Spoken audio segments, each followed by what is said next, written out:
Long ago, 1,000 years ago, a clan of dragons ruled the magical beasts, and that dragon, who stood above all others in the hierarchy, was called the demon god. No one dared to oppose him, and all the magical races were forced to only kneel before the strongest. The demon god had exorbitant ambitions and wreaked havoc everywhere. He himself led his own army of magical beasts, which easily took over the human world. The demon god's greed knew no limit. He sought to plunge every part of the universe into endless darkness, sparing absolutely no one. It was at this moment, right in the face of death, humanity has fully revealed its potential. At the dawn of the awakening of spiritual power, a select few gained the ability to control magical beasts. These chosen ones, capable of controlling magical beasts, were later called beast tamers. Beast tamers used magical beasts as riders as well. Not only could they be riders, but they could also use the power of the magical beasts. After one of the beast tamers attacked a magical beast, a message came in. A magical beast descended over the northern neighborhood of the city. In the same instant, the report was updated to say that a magical monster had fallen into a residential neighborhood and emergency assistance was urgently needed. A magical beast couldn't leave one indifferent, especially when you first see a dragon in front of you, and even so close. Xiao Xingyu, a third grader at Xiangnan High School, didn't need to imagine what the dragon looked like as it fell right in front of him. Xiao Xingyu was so scared because who was he in front of such a gigantic magical beast? And at the same time, blood splatters were flying towards him. As he fell to the ground, he heard a voice from nowhere. The voice said that at the beginning of this catastrophe, when heaven and earth were not yet separated, he had made a pact. He sealed it with his blood and summoned the spirits of the void. He decided that blood would be his payment and words would be his bond, and then bade them listen to his command. And following that, an attack from the magical beast that was under the control of Beast Tamer followed again. After the attack, Beast Tamer confirms that the magical beast is dead. Also, noticing Xiao Xingyu rubbing his eyes from the bright light and sparks around him, Beast Tamer reported that there were survivors and that no one was injured. Opening his eyes, Xiao Xingyu noticed a giant lion in front of him, as well as a beautiful girl who was apologizing for the inconvenience. The girl's name was Su Ruyan, and she was the principal of Qinglong Academy. Su Ruyan held out a paper or check to him and informed him that Qinglong Academy would compensate for the damage caused to Xiao Xingyu's house, and that they would pay the compensation. Two more beast tamers flew up to Su Ruyan on their magical beasts. After that, Su Ruyan said goodbye to the guy. This was Xiao Xingyu's first encounter with the famous beast tamers. In this world, everyone dreams of becoming a beast tamer. Xiao Xingyu was no exception. He only needed one chance. However, not everything in this world can be obtained just because you want it. Xiao Xingyu didn't even have the money to buy a beast, and without one, he wouldn't be able to pass the National Beast Tamer exam. At this moment, while the guy was still in his dreams, a small dog appeared out of nowhere. The dog immediately started licking the guy, who was not particularly pleased with this action. Xiao Xingyu began to scold. Had the dog been following the dragon all this time? The guy didn't understand where the dog even came from in his apartment. However, the guy who has no money but has a dream immediately became curious if the dog could be tamed. After looking at the dog, he remembered something. As in the textbooks, mentioned a creature that was similar to a dog, and his name was Gale Hound. The Gale Hound had a weak bloodline and didn't require much spiritual power. Therefore, the guy thought that he could feed the dog.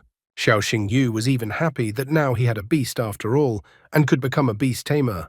Despite all this, he was still sad because the national exam was only 3 days away, and he would hardly have time to prepare. Trying to push away all the anxious thoughts, he was still happy that he finally had a magical beast. The next day, the first thing Xiao Xingyu did was head to the Beast Tamer's store that was located in their city of Qingfeng. Looking at the store's signboard, Xiao Xingyu even thought that perhaps the best solution would be to give the magical beast to someone who could take care of it. The guy realized that the Gale Hound had no future with such a poor owner. Even such a small dog had eaten his week's worth of food in just one night. The shopkeeper finally peeked out of the store. He asked why the guy decided to come to him so early. Xiao Xingyu immediately asked the shopkeeper about buying his beast. However, the shopkeeper immediately refused. He didn't need a Gale Hound. After all, it was a beast with such a low pedigree and no evolutionary path. The man didn't understand the point of the offer at all, as no one would buy a Gale Hound. Therefore, the shopkeeper demanded that Xiao Xingyu should leave and not disturb his work. All this shouting from the man scared the dog. Xiao Xingyu only resented that there was no need to shout if the man didn't want to take the dog. Suddenly, a system window appeared in front of the guy. In front of him was a gale hound. The level was Initial Stage, Tier 1, Loyalty 59, Bloodline Inferior, Hidden Bloodline, Hell Bloodline, Epic Quality. No talents. Hidden Talent, Hellfire, deals true damage, bypassing enemy armor. No evolution paths. Hidden Evolution Path, Gale Hound, Hell Gale Wolf, Hell Nether Wolf, Divine Infernal Wolf. Xiao Xingyu thought that he must have been too tired, and he had dreamed up all sorts of things. He could see no other explanation as to why some system window had appeared in front of him. After carefully wiping his eyes with his hand, he opened his eyes and the system window was still in front of his eyes. From everything written, Xiao Xingyu was interested in the hidden path of evolution. However, the shopkeeper still yelled at Xiao Xingyu. He thought that Xiao Xingyu was mocking him since the Gale Hound did not have any path of evolution. Xiao Xingyu didn't understand if the shopkeeper couldn't see the system window that was in front of him, and if the system window was only accessible to Xiao Xingyu. An arrogant and rich upstart is bound to appear. Such a person appeared in front of Xiao Xingyu. His name was Sujie. He was also in the 3rd grade of Jiangnan High School. He was the son of the richest man in Qingfeng City. He had a haughty expression on his face, immediately noticed Xiao Xingyu. He recalled that Xiao Xingyu never dared to take the exam because he didn't have a magic beast. Looking at the Gale Hound, he noticed that Xiao Xingyu seemed to be able to accumulate a few coins to acquire it. However, Xiao Xingyu immediately removes the dog from Sujie's gaze. The guy makes fun of Xiao Xingyu. He even remarks that it looks like Lina was right, and Xiao Xingyu doesn't want to take the Beast Tamer exam at all. Suji continues to taunt the guy that he still wouldn't pass the exam, even if he wanted to so badly. Xiao Xingyu flinched at the mention of Lina, then Suja continued to mock him. After all, Xiao Xingyu's girlfriend had now become his ex-girlfriend. Jiang Lina is now dating Suja. As if confirming these words, Lina appears and grabs the guy's hand and wonders where he disappeared to. She could barely find him. Suja says that he just noticed an old acquaintance of the girl and decided to greet him. Lina asks Suja not to joke around. After all, she broke off her relationship with Xiao Xingyu a long time ago. Lina doesn't understand at all why she should care about some loser's opinion when she's dating such a rich guy. Xiao Xingyu is also carrying around some mongrel dog. To Lina, he seems incredibly pathetic. However, Xiao Xingyu does not lose heart. He reminds her that he was the one who helped Jiang Lina when she was at the bottom, but he does not care and let the girl continue to waste her life with such a rich jerk. Unfortunately, many people take a good attitude towards them as weakness and take advantage of it. Xiao Xingyu asks that Jiang Lina should remember that he was the one who dumped her. Suja is furious when he hears these words. He is annoyed that Xiao Xingyu is talking to his girlfriend like that. Suja even swears that he will wipe Xiao Xingyu into powder. Jiang Lina, on the other hand, in her corrupt manner, asks that Suji ignore a loser like Xiao Xingyu and that she should have broken up with him earlier. Xiao Xingyu was tired of hearing that the Gale Hound was useless. He couldn't wait to find out what was in store for him next, because he had no hope before, and with the appearance of the dog, his life took on an interesting color. 3 days later, in Zilin Square, the National Beast Tamer exam was announced. The examination center in Qingfeng City welcomed the candidates and asked them to take their seats. The test was about to start, and Xiao Xingyu didn't want to be late and no longer tried to escape. The other candidates also noticed Xiao Xingyu, only they didn't understand why the guy showed up for the exam since the guy didn't have a magical beast. The other candidate also knew about it since Xiao Xingyu couldn't buy a magic beast. However, he heard that Xiao Xingyu had signed up for the exam 3 days ago, and that Xiao Xingyu had applied to Qinglong Academy. The guy was shocked to hear such a thing. After all, Qinglong Academy is the best of the 4 academies. The other candidate was also surprised. He didn't understand how a loser like Xiao Xingyu dared to take such a step. Approaching the table with the magic ball and the examiner who placed his feet on the table, Xiao Xingyu gathered his resolve and said hello to the examiner. He announced that he was here for the exam. The man took off his hat and looked at Xiao Xingyu. He immediately asked, "Is the guy Xiao Xingyu?" It was Chen Qinian, the teacher of the admissions office of Qinglong Academy in Qingfeng City. Xiao Xingyu confirmed that it was him, and also said that he would like to take the Beast Tamer exam. Recalling the guy's dossier, Chen Qinian also recalled that Xiao Xingyu was the only student in Qingfeng City who had applied to Qinglong Academy. The arrogant upstart Suje did not stand aside and came to properly ridicule the guy. Suje believes that Xiao Xingyu has become too brazen and sees no boundaries. Suji recalls that in the past 5 years, only 8 students from their city have applied to Qinglong Academy. But none of those students who applied could pass the exam. Suja thinks Xiao Xingyu is an upstart and that he thinks he is so special. Suji is ready to kneel down and call Xiao Xingyu father if Xiao Xingyu succeeds in passing the exam. That's how much he believes that Xiao Xingyu will fail the exam. Xiao Xingyu did not stand aside. With full determination in his eyes, he tells Suji to get ready, because soon Sujie will have 2 fathers at once. Suja is still shouting after him, but Xiao Xingyu doesn't care about him anymore. Xiao Xingyu asks the teacher to start the exam. The teacher immediately decided to warn Xiao Xingyu that the selection process for Qinglong Academy is extremely strict, and the guy didn't even choose other schools in case he fails the exam for this academy. The teacher reminds him that if Xiao Xingyu fails the exam, he will no longer be able to enter Beast Tamer's Academy. The other students only continued to mock the guy because the passing score of spiritual power for Qinglong Academy is 800. They find it very funny that Xiao Xingyu hopes to get such a passing score. Especially outstanding students like them won't be able to get in. And the pitiful Xiao Xingyu thought he could get into the academy. Despite all the taunts in his direction, Xiao Xingyu is still confident in his abilities. He understands what the teacher is saying and asks him to start the exam.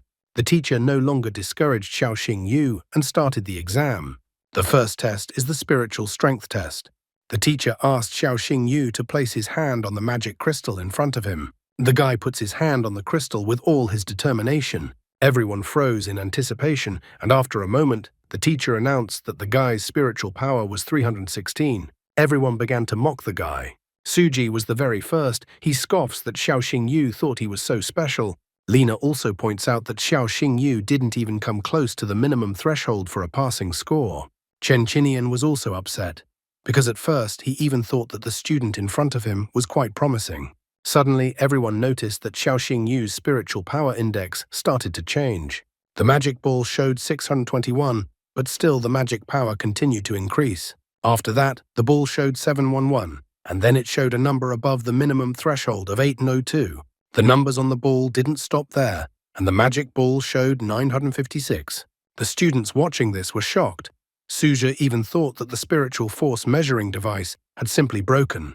The numbers never stopped. Finally, the ball showed the number 1028. Chen Qinian was incredibly shocked by this entire moment that he had seen with his own eyes. The teacher thought that there was definitely a monster in front of him.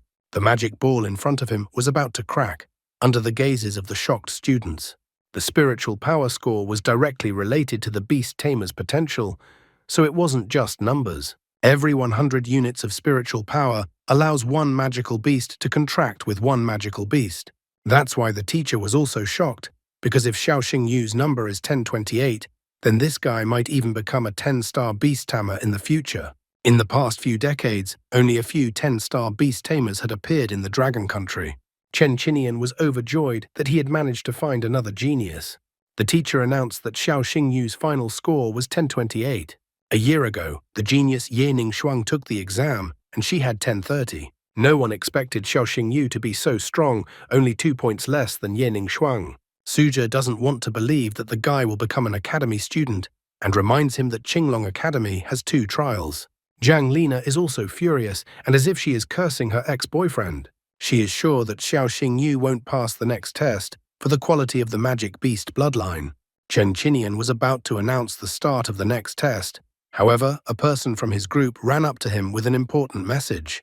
The guy informed him that there was actually a slight glitch in the spiritual power meter and that this candidate's final score was 1032. Chen Qinian is surprised. Turns out he is 2 points higher than Yening Shuang. Chen Qinian asks that his subordinate does not tell anyone about this. Finally, the examiner announces the start of the second test, the test for the quality of the bloodline of a magical beast. Chen Qinian requests that candidate Xiao Xingyu summon his magical beast. Using the star sign on his hand, the guy summons the Black Fang to appear in front of him. The entire space was enveloped by a devilish energy. All the students were carefully watching to see which magical beast Xiao Jingyu would summon. When the haze cleared, everyone could see that a gale hound had appeared. The students were shocked, as a gale hound was the worst choice for lineage verification. No one even in the current times had contracted a gale hound anymore. Teacher was also disappointed because besides spiritual strength, the quality of the bloodline was one of the decisive factors limiting the development of beast tamers. Teacher was well aware that the dog in front of him had a low pedigree. Chen Qinian sadly and closing his eyes was about to announce that the beast Xiao Xingyu was not suitable. However, the students noticed something, and everyone focused their attention. It seems that the galehound in front of them was not a galehound at all, since a giant magical beast appeared in front of him, and everyone knows that the galehound has no evolution. A giant hellstorm wolf appeared in front of the teacher. Did this magical beast really have a second form of evolution? Looking at Xiao Xingyu, the teacher smiled, for the guy definitely knows how to spectacularly surprise everyone. At this point, Chen Qinian concludes the exam. He announces that the test subject Xiao Xingyu has passed the academy entrance exam. The teacher congratulates Xiao Xingyu for passing the Qinglong Academy.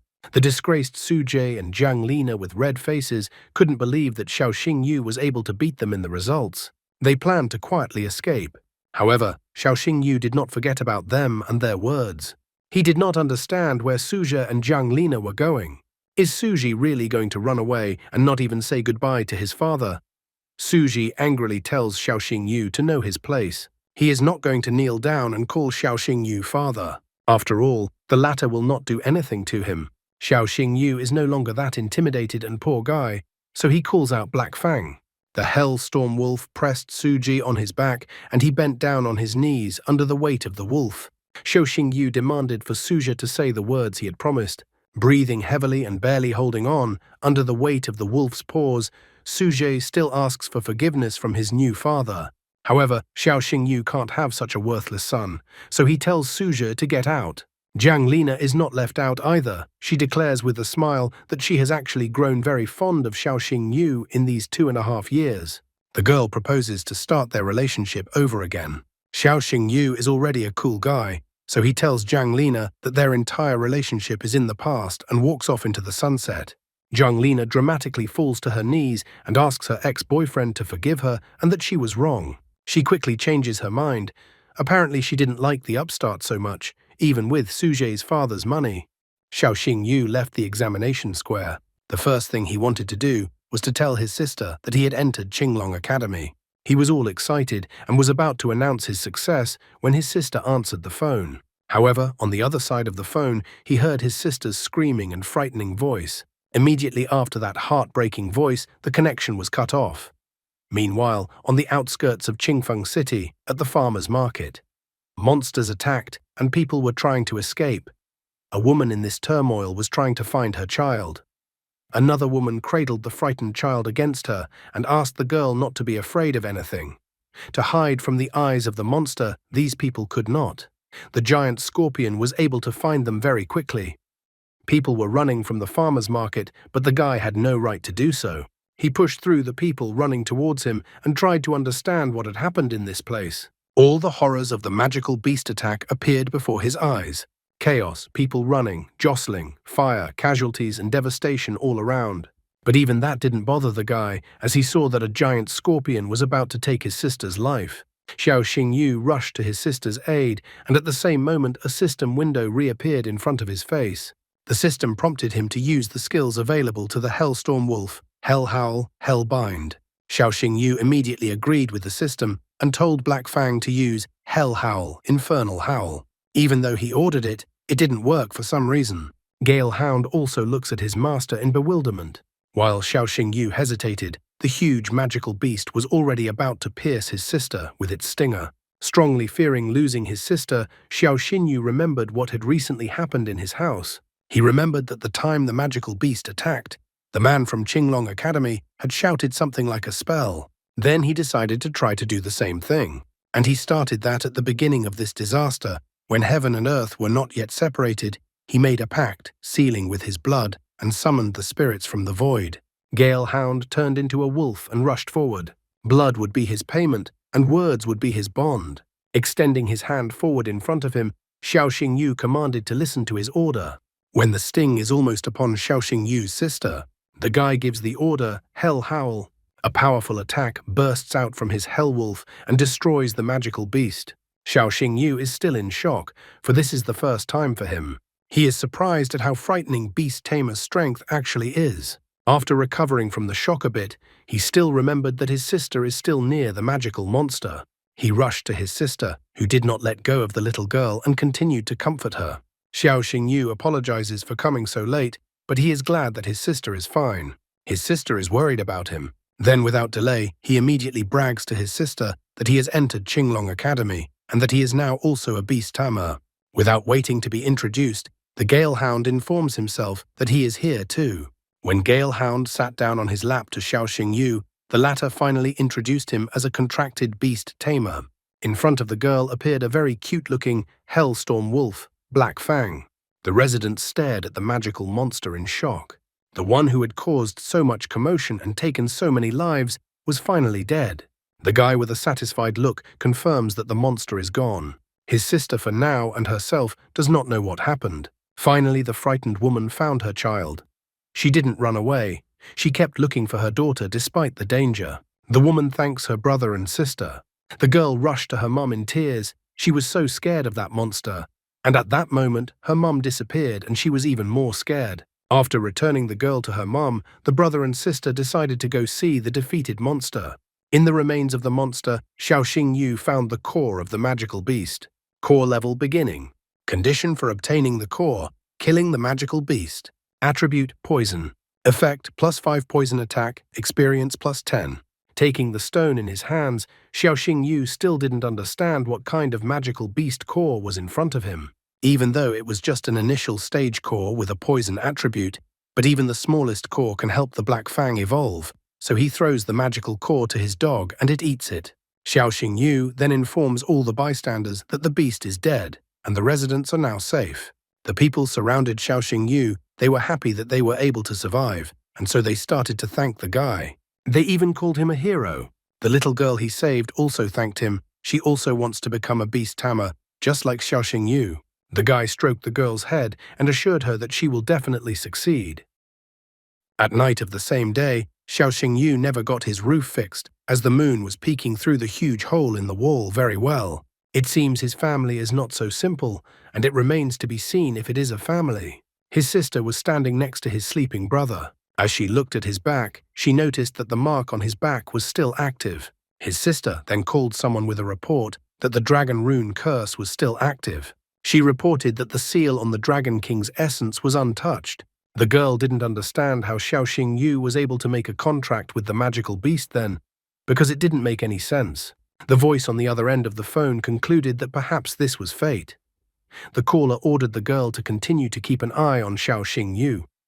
The girl accepted the order and pledged to fulfill it with all the responsibility entrusted to her. The guy does not even realize that he is alone in this world, and he really does not have a single loved one. What will Xiao Xingyu do when he learns the truth about his sister and his life? In the near future, Xiao Xingyu was already standing at the train station of Qingfeng City and waiting for his departure. He and his sister, who had also decided to go with him, had many people come to see him off. The people were so kind. One man brought a basket of salted duck eggs for Xiao Xingyu, for he had loved them so much as a child. A kind woman also brought some red envelopes where many people had put money for Xiao Xingyu. The woman asked Xiao Xingyu to cherish their gift.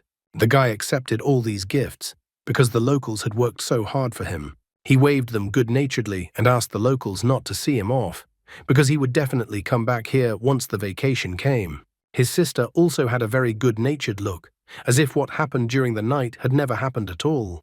Upon entering the train, the first thing Xiao Xingyu did was offer his sister a seat. That was how they traveled. A few hours later, a warning came over the loudspeakers that magical beasts had appeared on a section of the railroad, so the train might shake. There was no shaking, however, and a voice from the speakers in the car announced that the train had successfully passed the dangerous section and would proceed on schedule. Xiao Xingyu was relieved that nothing had happened. Also, they will soon arrive in the city of Lunyin. His sister reminds the guy that his studies will start soon, so he should not relax. Everything seemed to be going well, but the moment they were relieved, the train suddenly began to shake. No one realized what had happened. Suddenly, a message came from the car speakers for the passengers to get ready. Magical beasts appeared ahead of the train, a pack of three-eyed giant monkeys. A voice from the loudspeaker warned the passengers to be careful and to take care of their lives and property. The passengers began to panic. One passenger was shocked when the conversation mentioned magical beasts. Another passenger was also greatly surprised, for they had been told before that they were safely through the most dangerous section. Suddenly, powerful blows began to resound on the roof of the train car. Xiao Xingyu didn't understand what they had to do now. The other passengers waited for someone to deal with this attack. However, before anyone could come to the rescue, one of the monkeys tore through the roof lining. One of the passengers yells for everyone to run away. When the girl wanted to react already, Xiao Xingyu asked her to the contrary to sit here and not go anywhere. The sister doesn't understand what her brother is going to do. The sister falls on her knees and asks her brother to stop. However, Xiao Xingyu can't do that because an angry monkey has decided to attack him. Before Xiao Xingyu could react in any way, a magical beast appeared right in front of the monkey and hit the monkey with its tail. The mistress of the magical beast resented the fact that the guy was just standing there looking at the monkey. Therefore, the girl orders Xiao Xingyu to step aside if he doesn't want to die. This girl's name is Qin Yanran. Qin Yanran is the daughter of the head of the famous Sky Guild.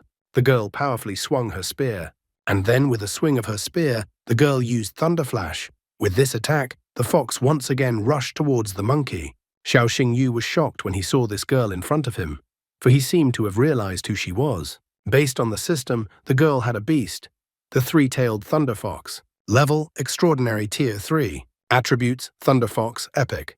Path of Evolution, Three-tailed Thunder Fox, Four-tailed Thunder Fox, Five-tailed Thunder Fox, Nine-tailed Thunder Fox. Hidden Path of Evolution, Three-tailed Thunder Fox, Shadow Red Lightning Fox, Scarlet Lightning Fox. Skills, Tail Strike. Simultaneously strikes an enemy with three tails, dealing an electric shock with the effects of paralysis and stun for 1 second. Thunder Flash, dodge an enemy's attack and deal lightning damage. Putting all the information together and seeing the three-tailed Thunder Fox, the guy analyzed the spear and the magical beast and realized that the person in front of him seemed to be Qin Yanran, the daughter of the head of the Sky Guild. The girl belligerently and victoriously announced that the beast tamer was already here, which meant that everyone was saved. Only Xiao Xingyu, being a walking encyclopedia, is not at all sure that everyone is saved and is not relieved. And for good reason, as soon another monkey breaks through the roof of the train car and makes its way inside. Xiao Xingyu also recommends that everyone leave the wagon as soon as possible. Xiao Xingyu knows very well that three-eyed giant monkeys live in a pack, so he couldn't believe that just one monkey could attack the train. There was no other choice, so Xiao Xingyu decides to summon his Black Fang to help Qin Yanran deal with the monkeys. Qin Yanran finally dealt with one of the monkeys and was very indignant that there were too many of them. It seems Qin Yanran got too caught up in her thoughts and didn't notice when she was attacked from behind by two giant monkeys. However, the glorious hero is already here. Xiao Xingyu uses the Black Fang and its ability, the Hell's Bond. Huge chains appeared from the dog's mouth and bound the monkeys. Xiao Xingyu even scoffs that they are not as frisky now. Qin Yanran absolutely did not expect that the guy she protected earlier would also turn out to be a beast tamer. Qin Yanran takes her fox in her arms and thanks the guy for his help. Xiao Xingyu remarks that there is no need for thanks, as any beast tamer would have done the same thing. But suddenly something caught Xiao Xingyu's attention and absolutely dumbfounded him. The system showed that the three-tailed fox was depressed, lethargic. The fox had post-traumatic stress disorder. To cure this ailment, the system suggested to crush anemone flower, pour boiling water, add thunder element catalyst, then add the magical core of the water element beast dissolved in water. Xiao Xingyu seems to be a naive fool, so he immediately tries to help the girl. He asks Qin Yanran if her fox has recently become too active during battles and then very lethargic afterward, and if it sometimes maims itself. Qin Yanran is shocked. She doesn't understand how the guy knows this. Xiao Xingyu immediately admits that the fox has post-traumatic stress disorder. He supposedly read about it in the Magical Beast Disease Handbook, and that three-tailed thunder foxes most often suffer from this very thing. Xiao Xingyu at least here decided to lie because he couldn't admit that he was actually just seeing all the information about the girl's beast. The girl is glad that she finally found out why her Xiao Xiao hasn't been smiling much lately. Upon her arrival, she wants to get busy treating the fox. And in a burst of joy, Qin Yanran slaps the guy's back. Qin Yanran embraces Xiao Xingyu and declares that he will be her little brother from now on. At this time, Xiao Xingyu's sister is watching all these events and seems to be extremely unhappy. It looks like the sister will reprimand Xiao Xingyu when they arrive. Xiao Xingyu forgot about his sister when he met his new sister. Long live the battle of who will be the best sister. Since Xiao Xingyu's sister didn't stand silently watching, she decided to intervene. The girl put her arm around Xiao Xingyu and declared that she was his sister. Qin Yanran is also not a timid girl, so without feeling awkward at all, she hugged Xiao Xingyu from the other side. She believes that Xiao Xingyu will be her named brother from now on. Xiao Xingyu himself seemed to let the situation go. Each of the girls was unwilling to give in to the other and pulled Xiao Xingyu in their direction. Xiao Xingyu felt that the girls could tear him in two. This was how they arrived at the academy. After a while, the central square of the Azure Dragon Academy, or Qingfeng Academy. All freshmen gathered for the traditional freshman welcome. The Dean of Azure Dragon Academy, Lin Kang, welcomed the incoming freshmen. Next to him was the Vice Dean, Wang Dongsheng. Xiao Xingyu, as a freshman, was also listening to this speech of the dean of all the freshmen, to be patient and wait for the principal. During the dean's speech, Xiao Xingyu remembers how he said goodbye to his sister Qin Yanran and how his sister was not happy. And just like that, he finally reached the academy. A huge lion suddenly appeared, which looked suspiciously familiar to Xiao Xingyu. The other students also noted the purple fire lion and realized that Principal Su Ruyan had arrived. All eyes turned to the arriving Su Ruyan. The boys escorted the girl with admiring glances. Finally, the headmaster arrived at the right place and set down her purple fire lion. And when she got down from the lion, the dean asked her to say a few words for the freshmen and handed over the microphone. Only at this moment did Xiao Xinyu finally notice that the woman in front of him was the same woman who had defeated the Shadow Dragon. He didn't expect that she would turn out to be the headmaster of the Azure Dragon Academy. It's worth recalling that it was us, the readers, who were told by the author of the story that Su Ruyan is the headmaster and gave her name. Su Ruyan didn't say her name or position to Xiao Xingyu. Su Ruyan took the microphone from the dean and congratulated everyone for joining the academy. However, she wanted to remind all the students of one thing. Su Ruyan's tone and gaze changed to a stern one. It didn't matter to her whether a student was from a noble family or a poor one. The most important thing for Su Ruyan was that in Azure Dragon Academy, everyone must obey her rules, and especially the 8th rule. The freshmen were in a hurry to understand and asked others what this rule was, but no one knew it. Then Su Ruyan herself delivered the 8th rule to the students. If there is a conflict between students, it should be resolved through a duel in the arena, regardless of who is right or wrong. The loser must apologize to the winner. Xiao Xingyu immediately realized that the 8th rule may seem harsh, but it actually prevents the scions of noble families from using their power and oppressing the weak. After all, thanks to the 8th rule, even ordinary students can defend their honor with their own strength. After 2 hours, Xiao Xingyu seems to have already had his first conflict, but he had just entered the academy, and it had only been 2 hours since the admission ceremony. One student seemed to recognize the guy, and that he was the same Xiao Xingyu. He couldn't believe that they were in the same class. It turned out that Xiao Xingyu had already gained fame amongst the students as a monster with spiritual power almost the same as senior disciple Ye Ningxuang. However, the further development of this moment was interrupted as Chen Qinian entered the classroom and told all the students to take their seats as class was starting.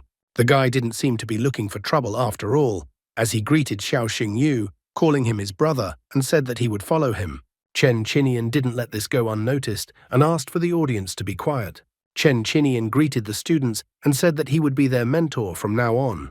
He hoped that his students would achieve a lot in the Azure Dragon Academy. After that, he asked the students to open the first chapter of the Beast Illustrated Guide and considered that they would start with the theoretical part. Chen Qinian gave the students a lecture and narrated many things. The strength of a magical beast is determined by 2 factors. The first factor is the form of the beast. Currently, the following stages from the lowest to the highest are known: initial form, mature form, full form, transcendent form. And also the highest is the form of the king of beasts. The second factor was the quality of the bloodline of the magical beast. According to the records, the bloodlines of magical beasts are categorized from the lowest to the highest. Beasts of higher bloodline can suppress those with weaker bloodline.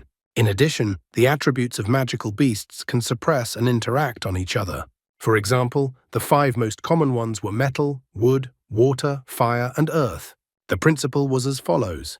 Wood suppresses earth, earth suppresses water, water suppresses fire, fire suppresses metal, and metal suppresses wood. Based on these 5 basic attributes, other attributes could appear, such as sand or lightning. But that was a topic for the next class. Time passed and the lecture continued, but Xiaoxing Yu didn't seem to be used to such classes, so he fell asleep safely. Chen Qinian couldn't stand it anymore, so he threw a piece of chalk at Xiaoxing Yu and told him to get up immediately. The sleepy Xiaoxing Yu got up from his chair. Chen Qinian came to be furious about this. He is surprised at such boldness of a guy who decided to sleep through his lecture.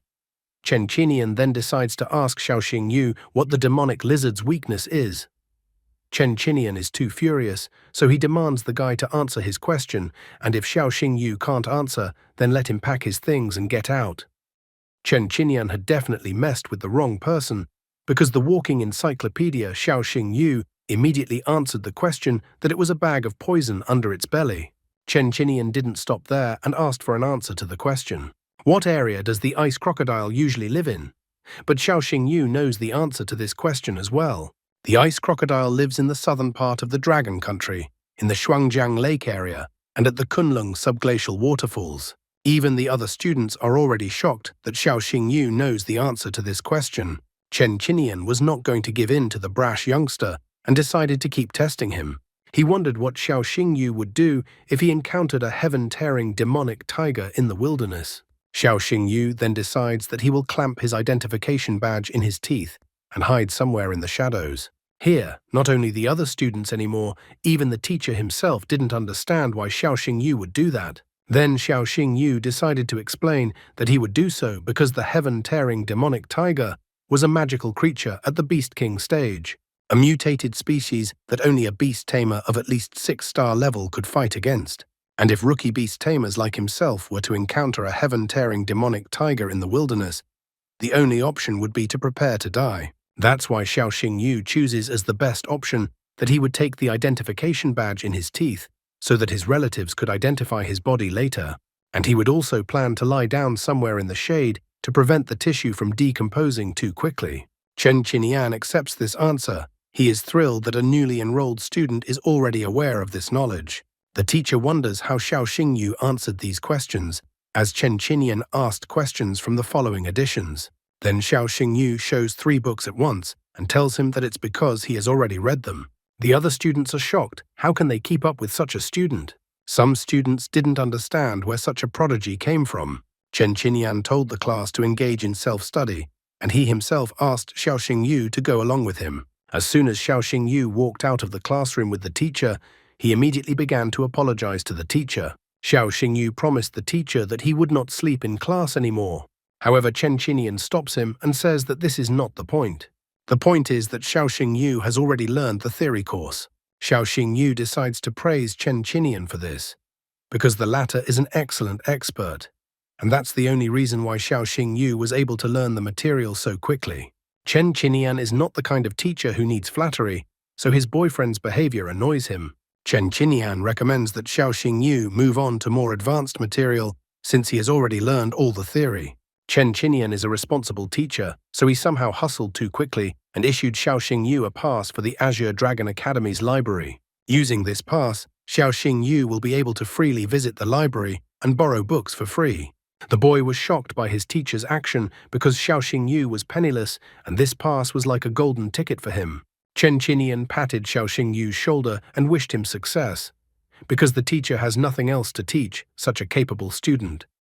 Xiaoxing Yu took his teacher's advice and proceeded to the library of the Azure Dragon Academy. The library inside was majestic and beautiful. Xiaoxing Yu took some books from the shelves and sat on the floor, trying to acquire new knowledge. However, he couldn't enjoy reading for long. Suddenly, Wang Yan, the son of Wang Dongsheng, the vice dean, came into the library. He came along with his minions. As soon as Wang Yan entered the library, he immediately informed all the other visitors that the library belonged to him for today. He commanded all the guys to leave the library immediately. The guys who were in the library immediately ran away from the library, except that there were not only guys in the library, but also girls. However, Wang Yan asked the girls to stay because he wanted to study with them. The girls shook with fear when they realized what was waiting for them. They started begging Wang Yan to let them go too. Xiao Xingyu was fed up with all the cries, so he commanded the guy to shut up already. Xiao Xingyu then closed the book and threw it directly at Wang Yan's head. The enraged Wang Yan turned around to see who dared to do this. But Wang Yan's henchman immediately pointed out Xiao Xingyu and that the guy clearly doesn't know his place. Xiao Xingyu thinks Wang Yan is pathetic because he bullies girls and has no conscience. Wang Yan is shocked that someone dares to cross him and that the guy thinks he is a hero in front of him. The frightened girl asks Xiao Xingyu to run away because Wang Dongsheng is the son of the vice dean in front of him, so Xiao Xingyu better not mess with this guy. Xiao Xingyu finally realized why Wang Yan is so insolent. It's all because Daddy is the vice dean. Wang Yan is even proud of this fact and glad that Xiao Xingyu realized it. Wang Yan is happy that everything is back to normal now, and now he commands Xiao Xingyu to fall on his knees and beg for forgiveness. This was definitely not in Xiao Xingyu's plans, and he was not going to let Wang Yan down for his insolent behavior, so he kicked Wang Yan between the legs with his left foot. Wang Yan immediately fell to the floor of the library and began rolling around on the floor in pain. His minions didn't know how to help their master. Shaking in pain, Wang Yan found determination and anger, reminding them of who he was. Squirming in pain, Wang Yan knows that Xiao Xingyu will not be able to deal with the consequences of what he just did. And also Wang Yan swears that he will take care of Xiao Xingyu and not let the guy leave this library alive. Wang Yan is about to show the insolent Xiao Xingyu, who is the master of Azure Dragon Academy. However, at this very moment, Principal Su Ruyan entered the library. The woman noticed how arrogant Wang Yan's tone was. She didn't realize that Wang Yan happens to be the most important person in the academy. Wang Yan is upset and surprised that Su Ruyan came to the library so quickly. Su Ruyan declares that she already knows everything. Since there is a conflict between Wang Yan and Xiao Xingyu, Su Ruyan reminds him that this conflict must be handled properly, as stated in Article 8 of the Academy's Charter. If a conflict arises between students, it should be resolved through a duel in the arena, regardless of who is right or wrong. The loser must apologize to the winner. No one has a choice, especially not the rookie Xiao Xingyu, so they move to the arena, where many students had already rushed over to take the spectator seats. No one wanted to miss this event. Wang Yan and Xiao Xingyu were about to start their duel soon. Another student was surprised that this duel took place. After all, Wang Yan's battle beast was the legendary six-legged ice leopard. Another student didn't even believe that Xiao Xingyu even had a chance to win. However, the guy who called himself Xiao Xingyu's brother still believed in him and that he was invincible. Sweat broke out on Chen Qinian's face. He hoped that Xiao Xingyu would not let them down and would be able to avoid embarrassing himself. Wang Yan and Xiao Xingyu were called to the center of the arena to shake hands, and then the announcer announced that the fight would start soon and advised the fighters to prepare for the battle. Wang Yan is already anxious to show what happens to those who dare to go against him. However, Xiao Xingyu is even now willing to resolve the conflict without a battle. For this, Wang Yan just needs to apologize. This suggestion makes Wang Yan very angry. The duel begins and Wang Yan immediately summons Ice Flame. From the summoning circle, a terrifying and frightening legendary six-legged ice leopard instantly appears. Xiao Xingyu's capillaries even seemed to burst from this as blood spurted out of his eye. Xiao Xingyu, using the system, quickly began to study the leopard.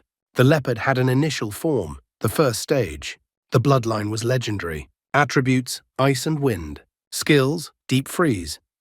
Any strike deals an additional blow of ice, reducing an opponent's movement and attack speed by 30%. Ice Squall summons an ice ball that explodes on impact into multiple shards that deal massive damage. Loyalty, 72. Xiao Xingyu is surprised that this magical beast has two attributes at once. Unwilling to give in, he decides it's his turn and summons Black Fang. Xiao Xingyu's brother notes that Xiao Xingyu's magical beast looks very imposing. Another student also notes that in terms of beauty, the six-legged leopard definitely loses out.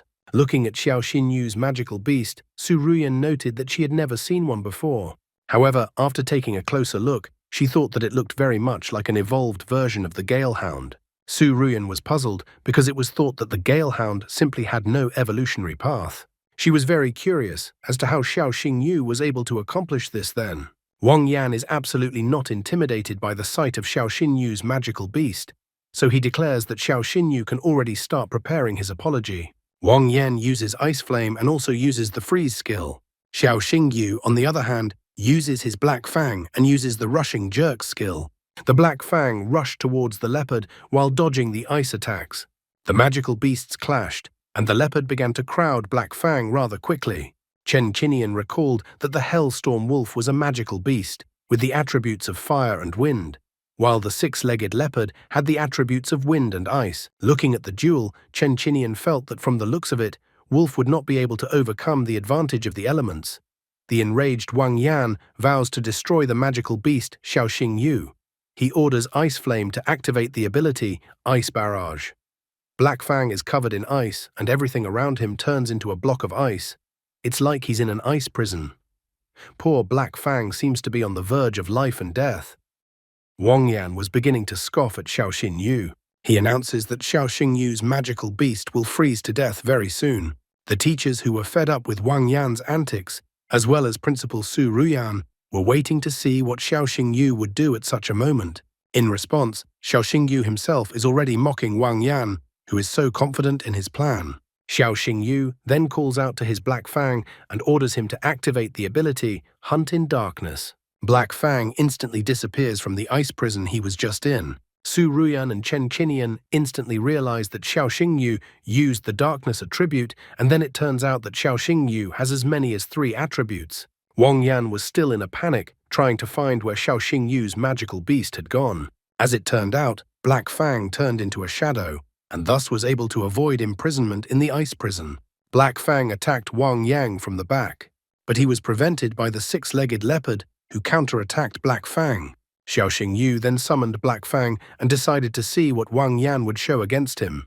Xiao Xingyu used Black Fang's ability, the Oblivion Claw. As soon as the attacks plucked from the shadows touched the leopard, it froze in place and couldn't move. Wang Yan asked Ice Flame to fight back and do something, rather than just standing there. The headmaster immediately recognized this attack, for this Oblivion Claw was a darkness attribute skill. When it hits the target, it causes paralysis for 3 seconds. Xiao Xingyu decides that it is time to end this fight. He then uses Black Fang's ability, Infernal Howl, and pierces the 6-legged leopard with this attack. The host announces that the duel is over, and also announces that Xiao Xingyu has won.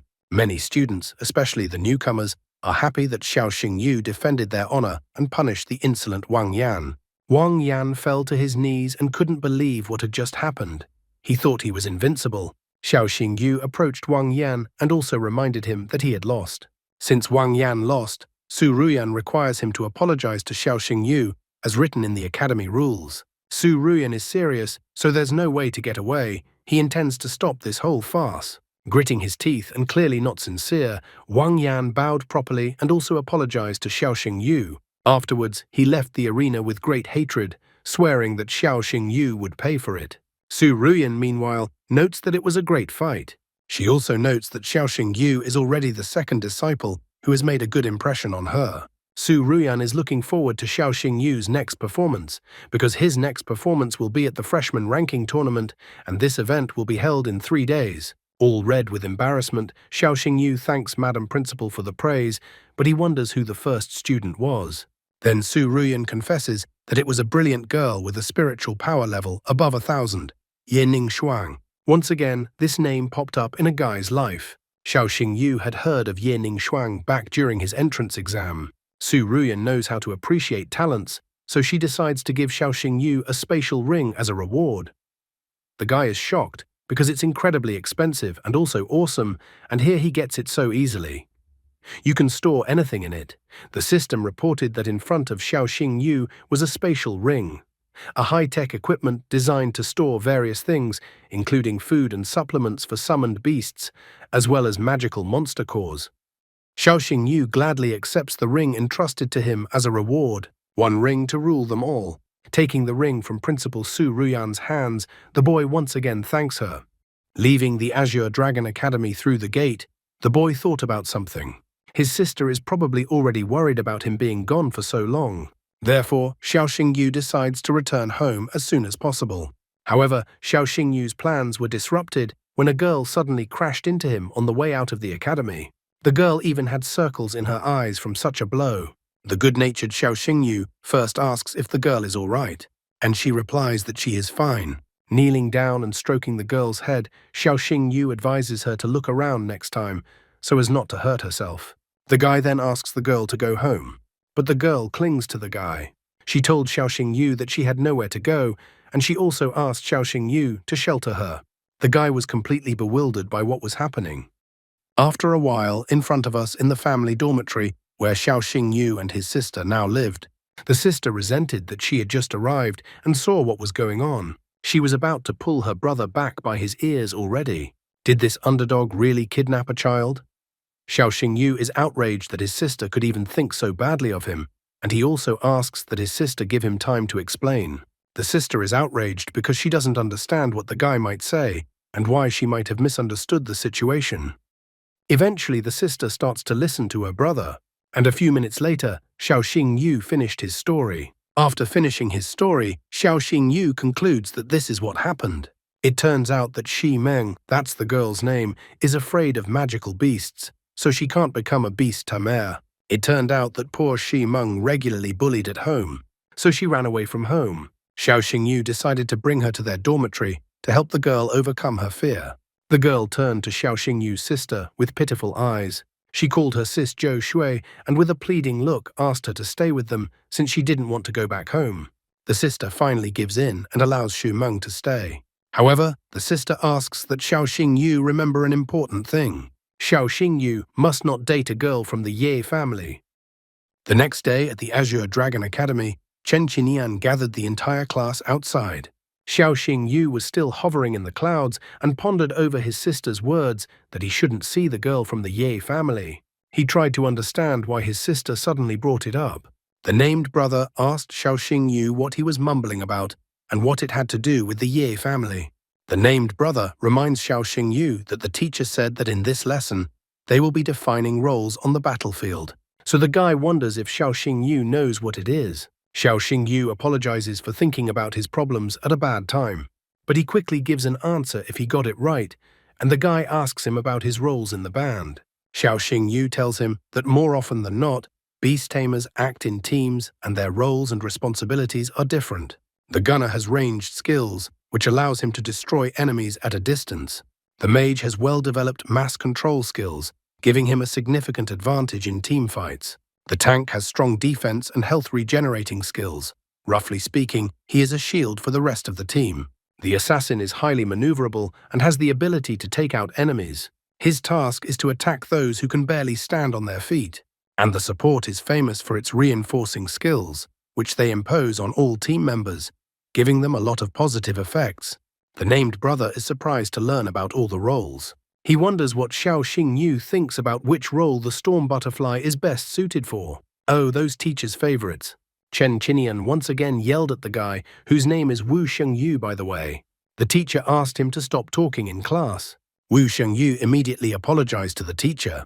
Chen Qinian's tone of voice and facial expression became serious. He ordered that the students, according to their order numbers, summon their magical beasts to take the test. In this way, the teacher would determine each student's role in the group. The Minotaur-like magical beast that belonged to Songhu's disciple has a powerful defense, so the teacher assigned him the role of a tank. Next was Wu Shengyu, who was so worried about choosing a role. After looking at the storm butterfly, the teacher noted that it possessed massive skills based on the water element, so Wu Shengyu would be a mage. Finally, it was Xiao Xingyu's turn, and the teacher beckoned him to come forward. The first test was to test the attack of a magical beast. Chen Qinian asked if the student was ready, and he did not hesitate for a second to summon his trusty Black Fang, who, as always, appeared with a frightening aura. For this test, Xiao Xingyu decided to use Black Fang's ability, Hell Howl. The Black Fang directed its devastating attack towards the force meter. After the dust from such a devastating strike settled a bit, everyone could see that the meter showed a triple critical strike. And afterward, the force meter showed a simply shocking number for everyone, 6731. The rest of the students were shocked by what they saw. Triple critical impact, this is just a fantastic value for them. One of the students is sure that he can't even make 1.5 critical hits. The teacher is as surprised as the others, because usually the attack of novice beast tamers ranges between 500 and 1500. Chen Qinian didn't expect that the Hellstorm Wolf could deal over 2000 damage with a triple critical strike. While everyone else gaped their mouths in shock and didn't know how to even react to such crazy numbers, Xiao Xingyu felt that the attack test would pass and that he was suited for the role of an assassin. Xiao Xingyu wanted to finish testing himself already. However, Chen Qinian is not just called a teacher for nothing. He asks Xiao Xingyu to continue the test because he himself wants to find out what the guy's potential is. The next test was the attack range test. Xiao Xingyu once again used the Black Fang Hell Howl attack. Once again, everyone was surprised. Wu Xingyu even noted that Xiao Xingyu's attack reached almost 800 meters. Thus, Xiao Xingyu could perfectly go for the role of a gunner as well. After that was the defense test, where Xiao Xingyu once again showed a phenomenal result. The Black Fang was even able to withstand the attack of teacher Chen Qinian's ice-armored turtle. Wu Shengyu even calls Xiao Xingyu a monster. Next was the control or restraint test. Xiao Xingyu used the Hell Bonding ability, and it was perfectly capable of restraining anyone. Thus, Xiao Xingyu was perfect for the role of a mage as well. Next was the reinforcement test. According to the teacher's data analysis, any beast within 10 meters of the Hell Storm Wolf would receive a 30% increase in rage, 10% increase in attack, and 10% increase in movement speed.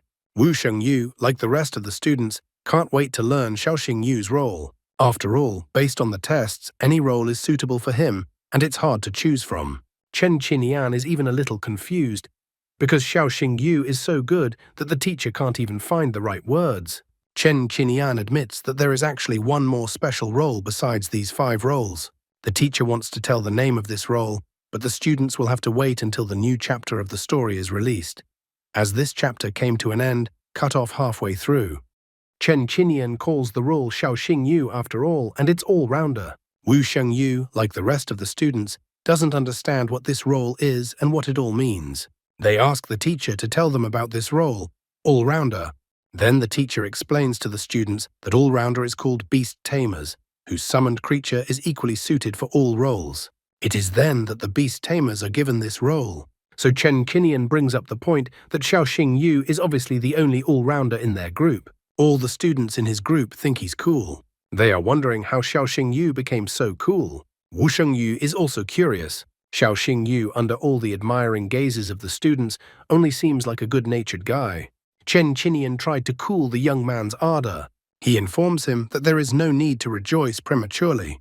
All-rounder are rare, but they still exist. The data of the first-year students has not been fully explored yet.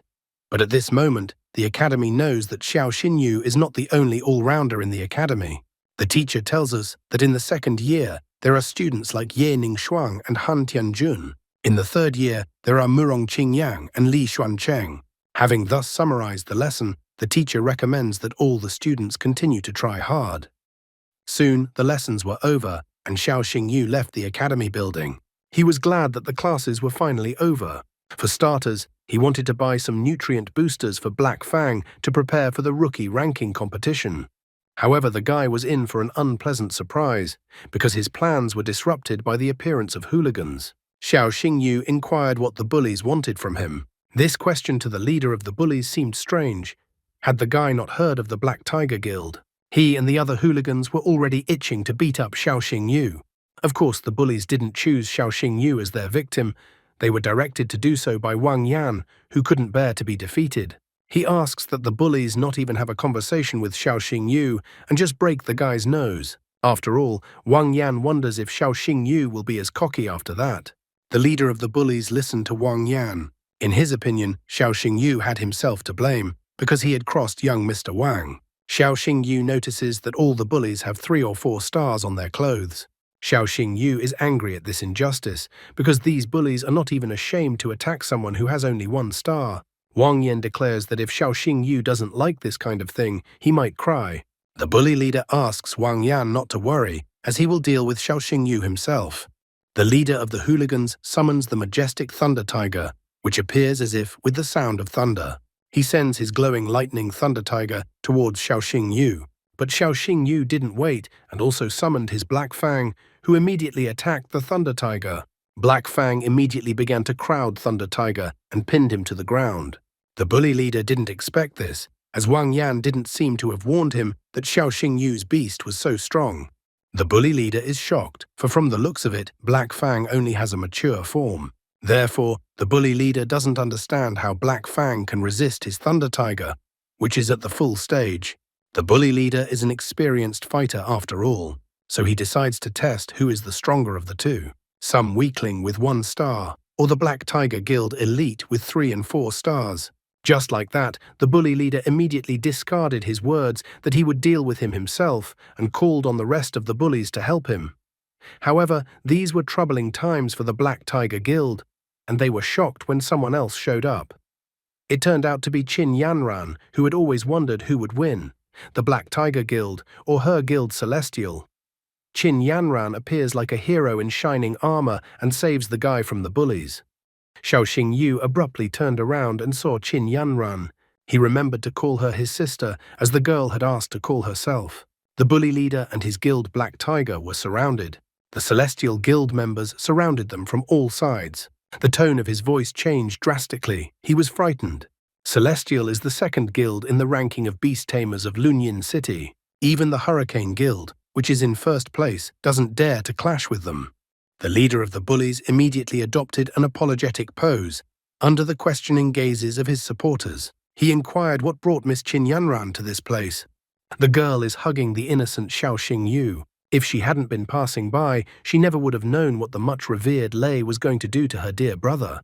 The bully leader is surprised, for Qin Yanran is the only daughter of the head of the Qin family, and they have no other children. Then Qin Yanran explains that Xiao Xingyu is her named brother, whom she recognized. Therefore, if someone decides to offend her brother, that offender will have to deal with her first. Lei already regretted that he had gotten involved in this whole adventure without understanding. A cold sweat broke out on his face. Qin Yanran did not stop there and decided to finish the already pathetic leader of the hooligans with his words. After all, if someone offended Xiao Xingyu, he would have to deal with the entire Celestial Guild. Lei fearfully tried to find some way to escape punishment. He claimed that there was a misunderstanding. He also immediately decided to take all the attention away from himself. He pointed his finger at Wang Yan and claimed that it was all because of him. Wang Yan had hired them to cause trouble for Xiao Xingyu. Even Xiao Xingyu was surprised by the events that were happening. Wang Yan was greatly startled. He started apologizing and said that he didn't know that Xiao Xingyu was Qin Yanran's brother. Apparently at this point, Wang Yan was too scared as he peed right into his pants. Qin Yanran points out to Lei that he needs to understand what he needs to do. Smiling forcefully, Lei confirms that he understood what he had to do. After that, the Thunder Tiger Guild started beating up Wang Yan. Wang Yan was surprised that they dared to do this to him. After all, he was the one who hired them. After that, Qin Yanran took Xiao Xingyu to the Celestial Guild building. Qin Yanran asks the guy how he encountered the bullies. Xiao Xingyu confesses that he actually wanted to buy nutrient boosters for Black Fang, but Xiao Xingyu didn't expect to be so unlucky. Qin Yanran realized what he needed. She stated that if Xiao Xingyu needed such a thing, he could ask her, especially her guild, Celestial, just specializes in nutrient boosters. Qin Yanran states that if Xiao Xingyu ever needed nutrient boosters, the guy could just ask her and she would give them to him for free. Xiao Xingyu is shocked. He didn't expect his new sister to be so generous. It immediately becomes apparent to him that she is the guild leader's only and favorite daughter. After that, Qin Yanran decided to give her brother a tour of their guild. First, she showed Xiao Xingyu the training hall. The hall was equipped with the most advanced training equipment to help the beasts learn various skills as quickly as possible. Then, the sister showed her brother the relaxation area. There, beast tamers could relax after a task. There was even golf, sauna, and many other activities. The guild also had a conference room where they held meetings on important matters and made plans for future development. After that, the sister showed the medical area with the most advanced equipment and a wide range of medicines. The most important thing the guild had was that their beast tamers' doctors had the highest qualifications, providing the best services to treat injured beasts. The latter really interested the guy. Xiao Xingyu asked his sister in all seriousness if he could join her guild and become a doctor. Qin Yanran hesitated to answer. Their conversation was interrupted, however, and a sharp and emphatic refusal followed. The woman who appeared stated that it didn't matter who he was or where he came from. And did the guy really think that with his age and experience, he could get a job in their guild? The woman even found the guy's very thought of this ridiculous. That woman was Liu Yue, the deputy head of the Celestial Guild. Qin Yanran tries to smooth the edges. She informs her that this guy is the one she told her about, that he was the one who helped Qin Yanran back then on the train. She even reveals that he is her named brother. Suddenly, one of the guildmates rushes in. He runs to Liu Yue in a panic and informs her that they have just had several severely injured beasts delivered to them. As it turns out, such a huge guild is understaffed. Qin Yanran had recently told Xiao Xingyu how huge their guild was, and how they had everything, and that the most important thing they had was doctors. Liu Yue asks his subordinate to calm down and then contact the other branches and ask for their help. Liu Yue asks for Qin Yanran's help to take care of the matter. After going to the injured beasts, Liu Yue notices that time is running out and that the beasts are bleeding heavily and won't last long. Xiao Xingyu beats his palm on his chest and declares that he can help then. He asks Liu Yue not to pay attention to anything, because there is not a second to lose. The Celestial Guild branch was very turbulent today. Many magical beasts came here with serious injuries. A new patient was brought in urgently. The doctors were carrying a magical beast on a gurney to the third operating room, and the patient was bleeding heavily. That's why there were only cries to bring in spare blood bags. The guy who helped carry his magical beast on the gurney asks everyone to stand back. The guy begged for the doctors to help save his magical beast. The doctors were alarmed by this kind of situation. It's typical for the experience of doctors to fade away when the protagonist of the story is around. The doctors ran back and forth in panic. The magical beast had lost too much blood and needed to recover it as soon as possible. The clamp wasn't helping, so a doctor was demanding that a cure be prepared. Another doctor remarked that it wasn't helping, for the blood wouldn't stop. The doctors are frustrated because their methods are absolutely no help at all. Xiao Xingyu is completely different from all these ordinary people. He examines the magical beast with his almost X-ray vision from the system. It was a green-eyed mastiff. Level, mature form, 3rd stage. Loyalty, 92. Bloodline, elite. Life sings. Wound from the poison bee queen's attack, dealing poison damage and preventing healing. Xiao Xingyu immediately finds the wound and reports that the magical beast has encountered the poison bee queen. The greenish slime is a special poison that hinders regeneration. Xiao Xingyu admits that he can stop the guy's battle beast from bleeding, but he needs the guy's permission to do so. The guy panics, he has no choice in the situation, so he asks Xiao Xingyu to save the beast. Xiao Xingyu recommends mixing 1 stalk of heavenly grass with a purple crystal flower to get 20 grams of medicinal mixture. Then add the core of the magic beast, matured with the attribute of poison, and boil for 5 minutes. Other doctors notice that all these ingredients are highly toxic. They really dislike this method of treatment because it is like putting out a fire with gasoline. However, Xiao Xingyu is serious. He asks that they immediately prepare the medicine according to his prescription. Otherwise, they will just waste time and the magical beast will die. The poor guy is too desperate, so he decides to believe Xiao Xingyu. The guy tells the doctors to not stand still and do as Xiao Xingyu said. The doctors finally stopped standing still and rushed to prepare what he said. 5 minutes later, a panting doctor came running in with a bottle of medicine and announced that everything was ready. Xiao Xingyu put on gloves and opened the cap and the bottles. Then he carefully began to lubricate the magical beast's wound. Suddenly, the magical beast roared, surprising everyone there. At the same time, the wound seemed to glow, the bleeding stopped, and the healing process began. The guy who had almost lost his beast a while ago hugged it in tears. Xiao Xingyu, on the other hand, walked over to Qin Yanran and Liu Yue. He asked Liu Yue if she was satisfied with the work he had done. Liu Yue is not stupid and not too arrogant. It's not every day that genius protagonists come to her. They are mostly mediocre guys who lack experience. Liu Yak declares that the guy has demonstrated an amazing result. Liu Yue was forced to admit that she jumped to conclusions about Xiao Xingyu. Only now does Liu Yue officially invite the guy to join the guild as a special pharmacist. Xiao Xingyu gladly accepts this invitation. After all, this is what he wanted from the beginning. At the dormitory, his sister reprimands him. That is, her brother wants to say that he only stayed late because he was signing a labor contract with the Celestial Guild. Her sister couldn't believe it, but her brother said that was the case. The sister even pouted because it seemed like someone had completely forgotten about their own sister after finding some rich sister. Xiao Xingyu tries to justify himself. After all, he would never do that to his sister. Shi Meng, on the other hand, wonders what a pharmacist is.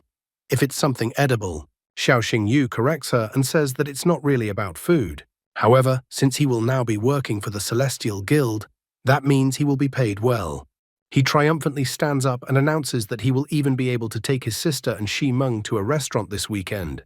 Shi Meng is also excited about this kind of information, as she loves to eat out. Meanwhile, Wang Yan, a total loser, lies in the hospital with a broken leg. He is angry at Xiao Xingyu and swears that he will never forget the humiliation he suffered.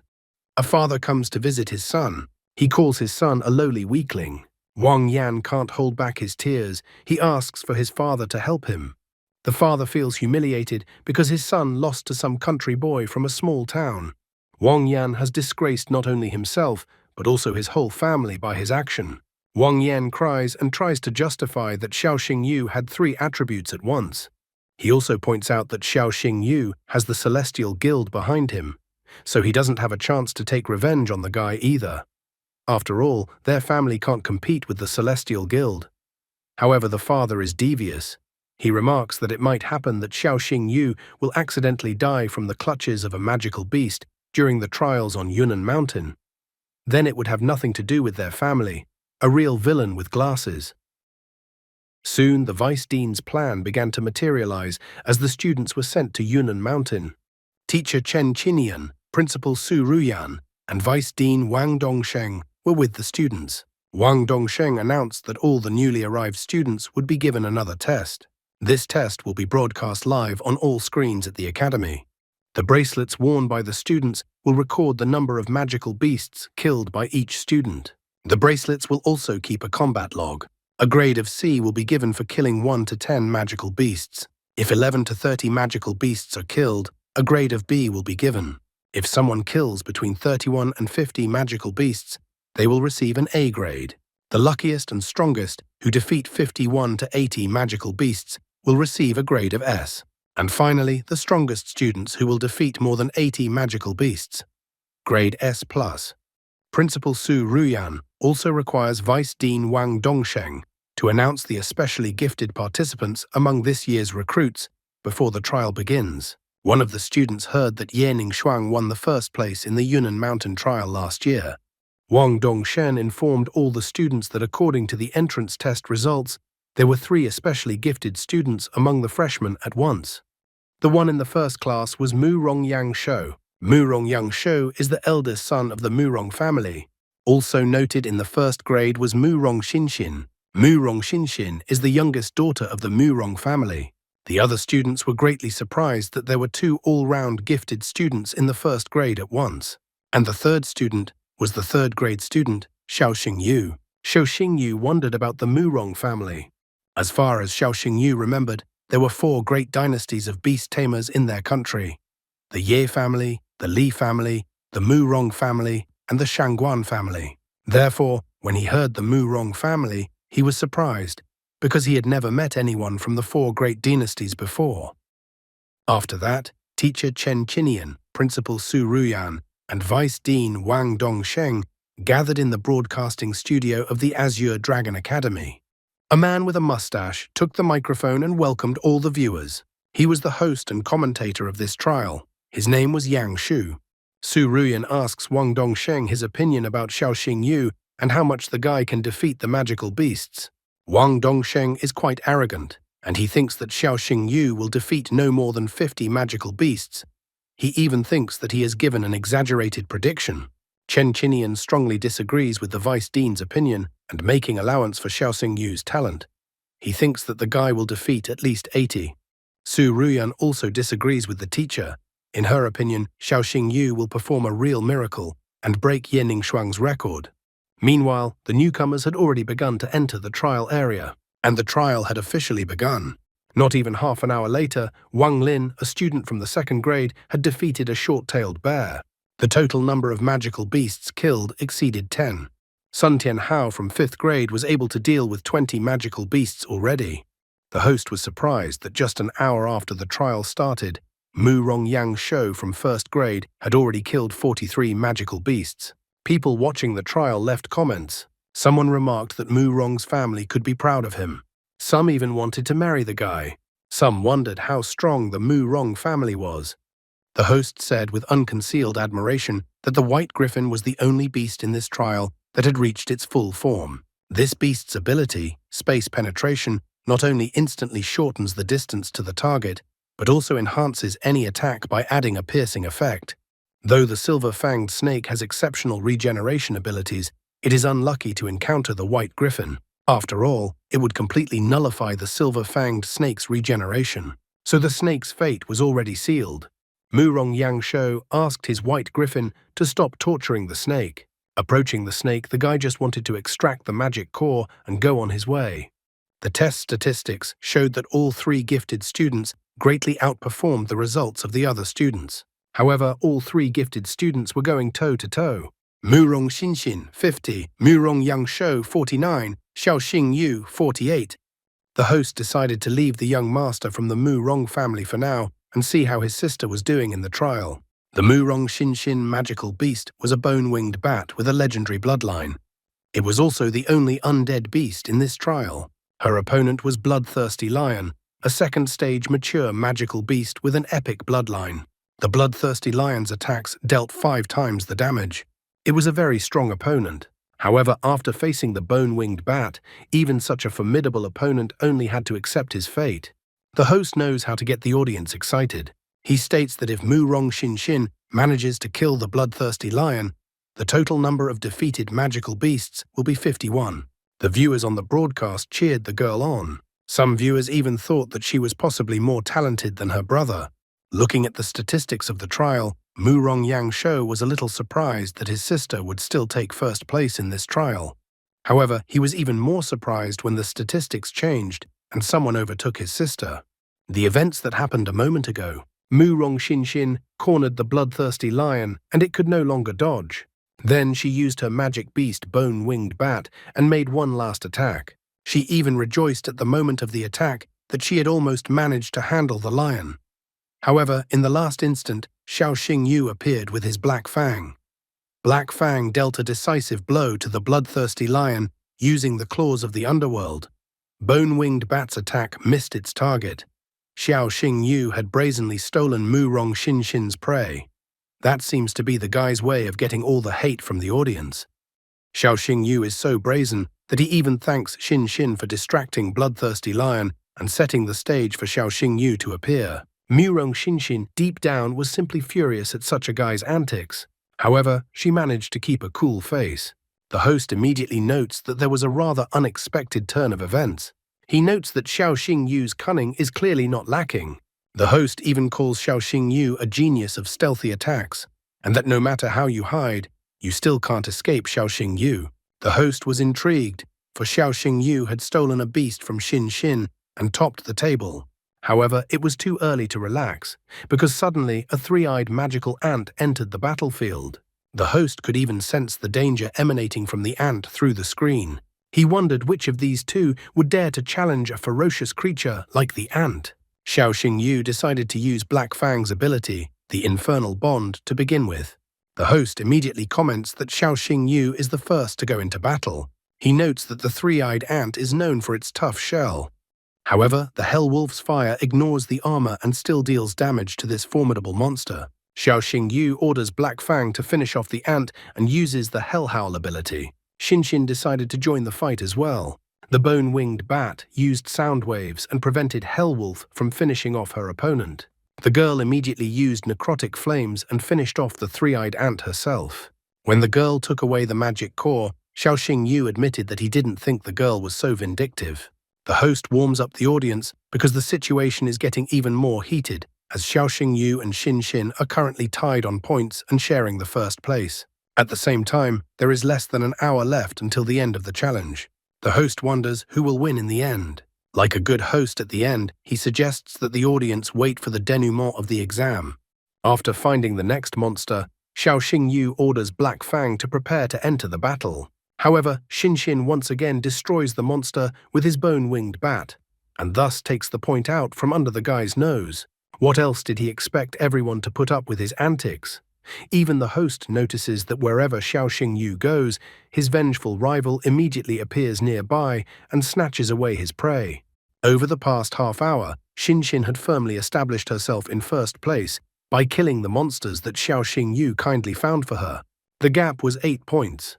Xiao Xingyu pointed out that although he had stolen one beast from the girl, it did not justify her subsequent behavior. Xin did not particularly like these words. The host heats up the audience by asking if Xin can further increase the gap, or if Xiao Xingyu will be able to catch up to her. The comments on the broadcast continued to be amusing and not so amusing. Someone wondered why Xin had such a hurt look on her face. Someone was happy to see such a drama in front of them. Someone pointed out that the girl was even stronger than her brother. Someone confessed that they couldn't take their eyes off the girl. Someone noted that the future husband of the girl was lucky. And the host kept asking if the audience was as curious as he was about how everything would end. Xiao Xingyu decides that he will no longer give in to Xin and tells her to get ready. The commentators exploded here too. Some pointed out that the guy is a real man. Some said that Mom always said not to hang out with braggarts, and someone expected the girl's reaction and how she would get mad. The presenter also made a shocked face. He wondered if he was the only one who heard it, or if the others had heard it too. Xiao Xingyu admitted that he had been holding back the whole time. With less than half an hour left, the presenter wondered if Xiao Xingyu would have time to return to the top spot. Xiao Xingyu chased after the next monsters. Xin kept up with him. Minutes passed, and the number of monsters killed by these two had already broken all records. The Hell Wolf once again jumped into another of his victims, and Xin couldn't outrun the guy this time. Xin finds another magical beast and notes that in the air, Xiao Xingyu definitely can't beat her. However, even here, Black Fang's attack easily catches up with the magical monster that Xin was chasing. The girl can't even stand it all and calls the guy a scoundrel. Xiao Xingyu notes that there is less than a minute left and that there is no way Xin can defeat him anymore. The girl just calls the guy a real scoundrel. Even the host notes that the outcome is a foregone conclusion, and unless something unexpected happens, Xiao Xingyu will take the first place. Xin called the guy a scoundrel over and over again. Xiao Xingyu even wondered if the girl only knew this word. Suddenly, a monster appeared behind Xiao Xingyu and Xin, which was speeding towards Xiao Xingyu. The host was surprised at what was happening, because how did a fully developed third-form magical beast appear in the battle arena? The beast easily pushed Xiao Xingyu and Black Fang off the cliff. Somehow, Xiao Xingyu was able to snag onto a growing branch on the slope. Xin immediately rushed to help the guy and asked for him to grab her hand while the bone-winged bat covered them at the same time. Just then, his old acquaintance Wang Yan appeared from the bushes. The guy was too much surprised. In the same instant, the branch he was hanging on cracked and Xiao Xingyu began to fall down. Xin only watched helplessly as Xiao Xingyu fell down. There was nothing else she could do but stare in the wake of the falling guy. Meanwhile, in the broadcasting studio, teacher Chen Qinian is angry about these exam twists and turns. He asks the principal for permission to personally go to rescue his students. Principal Su Ruyan asks teacher Chen Qinian not to worry so much because Xin and Xiao Xingyu are also her students, as Principal Su Ruyan will not let anything happen to the students. Chen Qinian at the same moment decides to activate the emergency rescue program through security. Only the Vice Dean Wang Dongsheng did not budge. In the back of his mind, he rejoiced at what had happened and called himself a genius. Just a small trick, and his family's enemy had already gone to the realm of the dead. At the same time, the events at the foot of the mountain from which Xiao Xingyu had fallen earlier. He slowly opened his eyes. He was surprised that he was still alive. The last thing he remembered was Wang Yan and his sinister smirk. It seems Wang Yan had once again decided to frame his father and couldn't hold back to personally witness Xiao Xingyu's death. He slowly stood up and crouched down, still holding his head with his left hand. Xiao Xingyu once again realized that Wang Yan had arranged it all, so Xiao Xingyu decided that this time this scumbag who peed his pants would pay. Turning around and looking at his magic beast, the guy was annoyed and surprised. It looked like Black Fang was badly injured. His magic beast had set its body up to cushion the guy's fall and save him. As if out of nowhere, a bottle of medicinal liquid materialized in Xiao Xingyu's hand. He opened the bottle and handed it to Black Fang, asking him to drink it, as it would immediately make him feel better. Like all sad stories, it rained at the same second. Xiao Xingyu hid Black Fang back into the seal and thought about the fact that they needed to find a place to shelter from the rain. After a while, Xiao Xingyu manages to find a cave where he can take shelter from the rain. Looking out of the cave, Xiao Xingyu wondered when the rain would stop so he could return. Besides, he didn't want to upset his sister, who was probably worried about him. He also wondered how Xin, who was trying to help him, was doing since she was left alone with that powerful magical beast. Suddenly, he came out of his thoughts as he heard the crunching of a branch. Xiao Xingyu immediately realized that there was someone else in the cave besides him. Before the guy could react in any way, he was already grabbed with a hand around his throat. The girl said that the guy had seen the Empress's face, which meant that he would have to be killed. Xiao Xingyu involuntarily used his pseudo-X-ray vision. The system showed that there was a 9-tailed fox in front of him. It had the form of a beast king, first stage. Bloodline, mythical. Eye of the Storm skill, makes any opponent below her level petrified. Skill fire of 9 tails. Burns the soul of an enemy with a powerful mental attack. Attributes, Beastman super strength, fire. Loyalty, 0. Hidden path of evolution. 9-tailed fox, 10-tailed celestial fox, 10-tailed dragon fox. The further hidden evolutionary pathway is not yet known.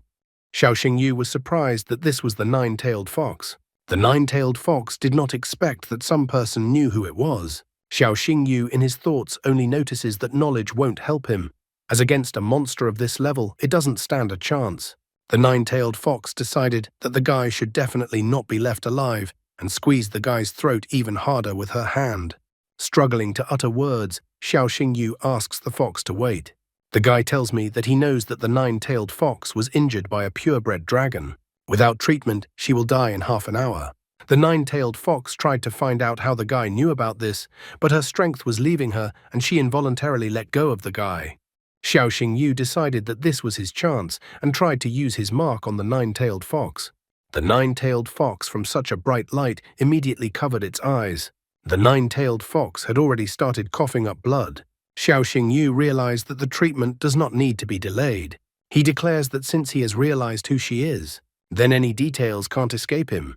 The system shows that the 9-tailed fox is severely wounded and will die in half an hour without treatment. A purebred dragon inflicted a mortal wound on a 9-tailed fox. Its energy penetrated the body, damaging the heart vessels and causing the blood to flow backwards. Xiao Xingyu couldn't understand where the purebred dragon came from. After all, this species had been considered extinct for 300 years. First, the guy needed to stabilize the fox's condition. Without further ado, Xiao Xingyu told the fox that he could save it. The 9-tailed fox is upset by these words after all. What can only 1-star beast tamers do? She doesn't believe that the guy can do such a thing. A pure-blood dragon had inflicted this wound, and as far as the fox knew, even the most outstanding doctors among humans wouldn't be able to cure it. Xiao Xingyu emphatically points out that her treatment process is not complicated, and he would be able to cure the girl. However, Xiao Xingyu does not want the 9-tailed fox to kill him once she is cured. Therefore, the guy demands that the 9-tailed fox make a contract with him before he starts the treatment. That's how the guy gets a new pet. The 9-tailed fox. I wonder how surprised his sister and his sister's employer will be. 9-tailed fox wasn't very happy to hear such a thing, and that was still putting it mildly, because 9-tailed was furious at such a guy's suggestion. Did this guy really want the great 9-tailed fox to submit to him and become his beast? Despite the frightening aura that emanated from the 9-tailed fox, Xiao Xingyu continued to insist on his proposal. This did not make the girl very happy, and she immediately pounced on the pushy guy.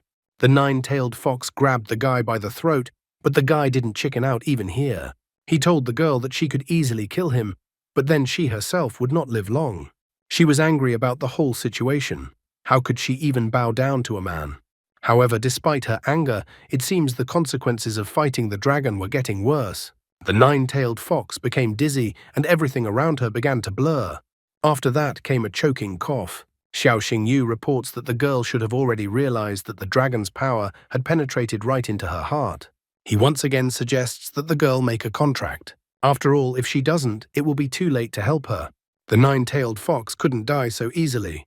She still had unfinished business and needed to fulfill her sister's task. With bitterness in her heart, but because of her sister's assignment, she decides to accept the guy's proposal. Xiao Yu bites his finger so that there will be blood for the contract. He then places that finger on Nine-Tailed Fox's forehead and tells her that she belongs to him from now on, and he gave his name. A bright magical five-pointed star immediately appeared on the girl's forehead. This was how the Nine-Tailed Fox was able to recognize the name of the guy in front of her. After that, she immediately asks Xiao Yu to cure her. The guy was of course already going to do it himself, because they were now bound by a contractual agreement, so he would definitely save her. But Nine-Tailed Fox couldn't understand why the guy decided to start stripping down to his waist. Xiao Yu explains that it's only to cure the girl. Even though the girl asked him to get dressed, he still extracted his blood. After that, the guy pointed at his wound and asked the girl to drink his blood. The Nine-Tailed Fox was shocked, her face turning completely red. She didn't understand what kind of nonsense Xiao Yu was saying. After all, she can't do such things. However, the guy stands by his decision and already orders the Nine-Tailed Fox to drink his blood, as the blood will protect the girl's heart. The Nine-Tailed Fox believes that there is no turning back, so she decides to go even for such humiliation. After she started drinking the guy's blood, she felt her heart fill up with some power, and it overwhelmed her. After that, Xiao Yu got dressed and told the girl sitting on the ground that this option would help for a while. After that, he finally asked the Nine-Tailed Fox for her name. After all, he was now her new master. The Nine-Tailed Fox was somewhat suspicious, but already with a lot of confidence, and told him that her name was Dailu. However, Dailu was interested in one more suspicious thing, which her new master was silent about. The Nine-Tailed Fox absolutely didn't understand how the guy knew that the wound that was inflicted on her was a wound left by a purebred dragon. Xiao Yu at this moment is only thinking that Dailu has something to do with the disappeared dragons, and that this is clearly for a reason, and maybe the girl can understand what's going on with him. The guy says that he doesn't want to hide anything, and tells her that maybe his eyes have changed after getting dragon blood in them 2 months ago. He even decided to demonstrate, and his eyes blazed with a bright aura. He tells that after that incident, when he concentrates, he sees a panel of information as if it were some kind of system. That's what made him know about the girl's injury. Dailu, in her thoughts, thought that the guy's eyes are similar to the legendary eyes of a demon god. She had heard that those eyes could see all the information about any beast. However, it was not clear to her why a mere human could have such eyes. This made the girl curious about who her new master really was. Xiao Yu didn't understand why the girl had been silent all this time. Dailu, on the other hand, was still in her musings. She realized that it didn't matter now that he had become her master. If everything was as she thought, and the guy really had the eyes of a demon god, then it seemed perfect. In the end, the girl sat down on a rock and said that the guy was incredibly lucky. Xiao Yu obediently sat down next to her and started listening. Dailu reported that the guy's eyes had most likely changed under the influence of the dragon blood and became the eyes of a demon god. This was the first time Xiao Yu heard of this. He thought it was just a system. However, Nine-Tailed Fox corrects him and tells him not to make up any system. He's not a hero of books. She advises the guy to stop reading so much fantasy. In her opinion, what the guy sees is just a visualization of the abilities of the demon god's eyes. He carefully began to ponder her words. Even though she was talking about visualization, at that time he didn't understand why he was hearing that voice. One day he heard a voice telling him to pick up a brightly colored stone that lay before him. This stone would awaken the blood of the beast and allow the dog to be reborn. The first time this happened was after the shadow dragon attack. This voice pointed to a crystal that he said would awaken the bloodline of the Galehound. Later in the Azure Dragon Academy exam, the guy also gave the crystal to his dog. And after that, the Galehound was also able to successfully evolve into a Hellstorm wolf. He wondered when he would be able to hear that voice again. And while Xiao Yu was pondering over the information he received, another magical beast approached the cave. It did not make any welcoming speeches and immediately attacked Xiao Yu and Dailu. The Nine-Tailed Fox grabbed the guy by his collar and tried to pull him out of his thoughts. This magical beast was the lava lion tiger. It was because of him that Xiao Yu fell off the cliff. Xiao Xingyu didn't expect that the lava lion tiger would find him even here. At the same instant, the lava lion tiger rushed into the cave, from which Dailu and Xiao Xingyu could barely jump out. The magical beast once again turned around and was about to tear the guy apart. Xiao Xingyu realized that his affairs were bad, and he wasn't capable of much at the moment. However, the moment the guy was about to be torn apart by the magical beast, the lava lion tiger was attacked by someone. The guy was surprised, not realizing who was attacking the monster, but he quickly realized that it was Dailu. The nine-tailed fox was badly injured, but it still couldn't let some pathetic magical beast growl at it.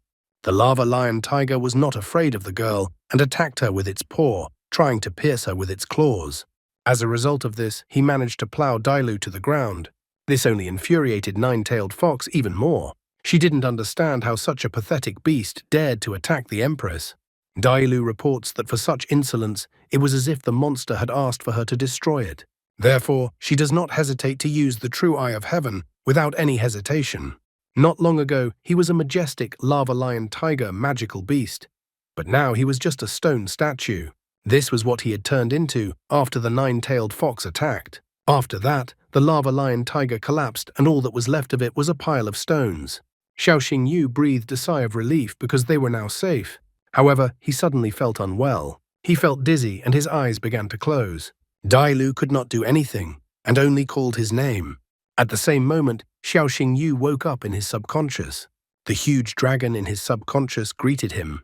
The dragon had been waiting for a long time for the eye of the demon god to appear in front of him. Xiao Xingyu didn't understand who was saying this. The guy asked the dragon who the person in front of him was and why he was in this place. The dragon doesn't understand how the guy could forget him, since he was the one who helped the guy's beasts evolve. Xiao Xingyu only made progress because he only followed his instructions when he found that blood-awakening crystal himself. Xiao Xingyu has finally found one of the answers to his questions because the very voice that led him to the crystal is in front of him. The guy wonders who is in front of him. The dragon informs him that that shadow dragon blood that got on the guy has awakened him, and the dragon himself doesn't know who he is. Guy is surprised that everything happened exactly as he thought it would. Even though the dragon didn't know who he was, he said that he could help the guy achieve greatness. Even Xiao Xingyu is amused by these words, as the dragon himself doesn't know who he is, so how can he help the guy? However, the dragon doesn't stop and informs the guy that the guy has already seen his abilities. Xiao Xingyu had assumed this before, but it looks like all those system panels were the dragon's doing. The dragon tells him that he can see all the information about magical beasts. The guy just needs to concentrate to summon the dragon, and it will appear. If the guy follows the dragon's instructions, the dragon promises that the guy will climb to the top of the world. Xiao Xingyu thought all these words were just sweet talk, because there should obviously be a high fee for such an obvious thing. Therefore, he immediately asks the dragon what he wants to achieve. The dragon did not lie. He decided to admit that he does not know. Maybe he could get his memories back this way. Xiao Xingyu does not understand why the dragon decided to appear at this moment. Before this, he thought that all of this was some kind of system. The dragon calms the guy's vigilance and informs him that all of this was only possible because the guy became stronger. Only then was the dragon able to make a connection with him. When the guy made a contract with the two magical beasts, the dragon decided that the time had come. Xiao Xingyu was still curious about where he was and how he ended up in this place.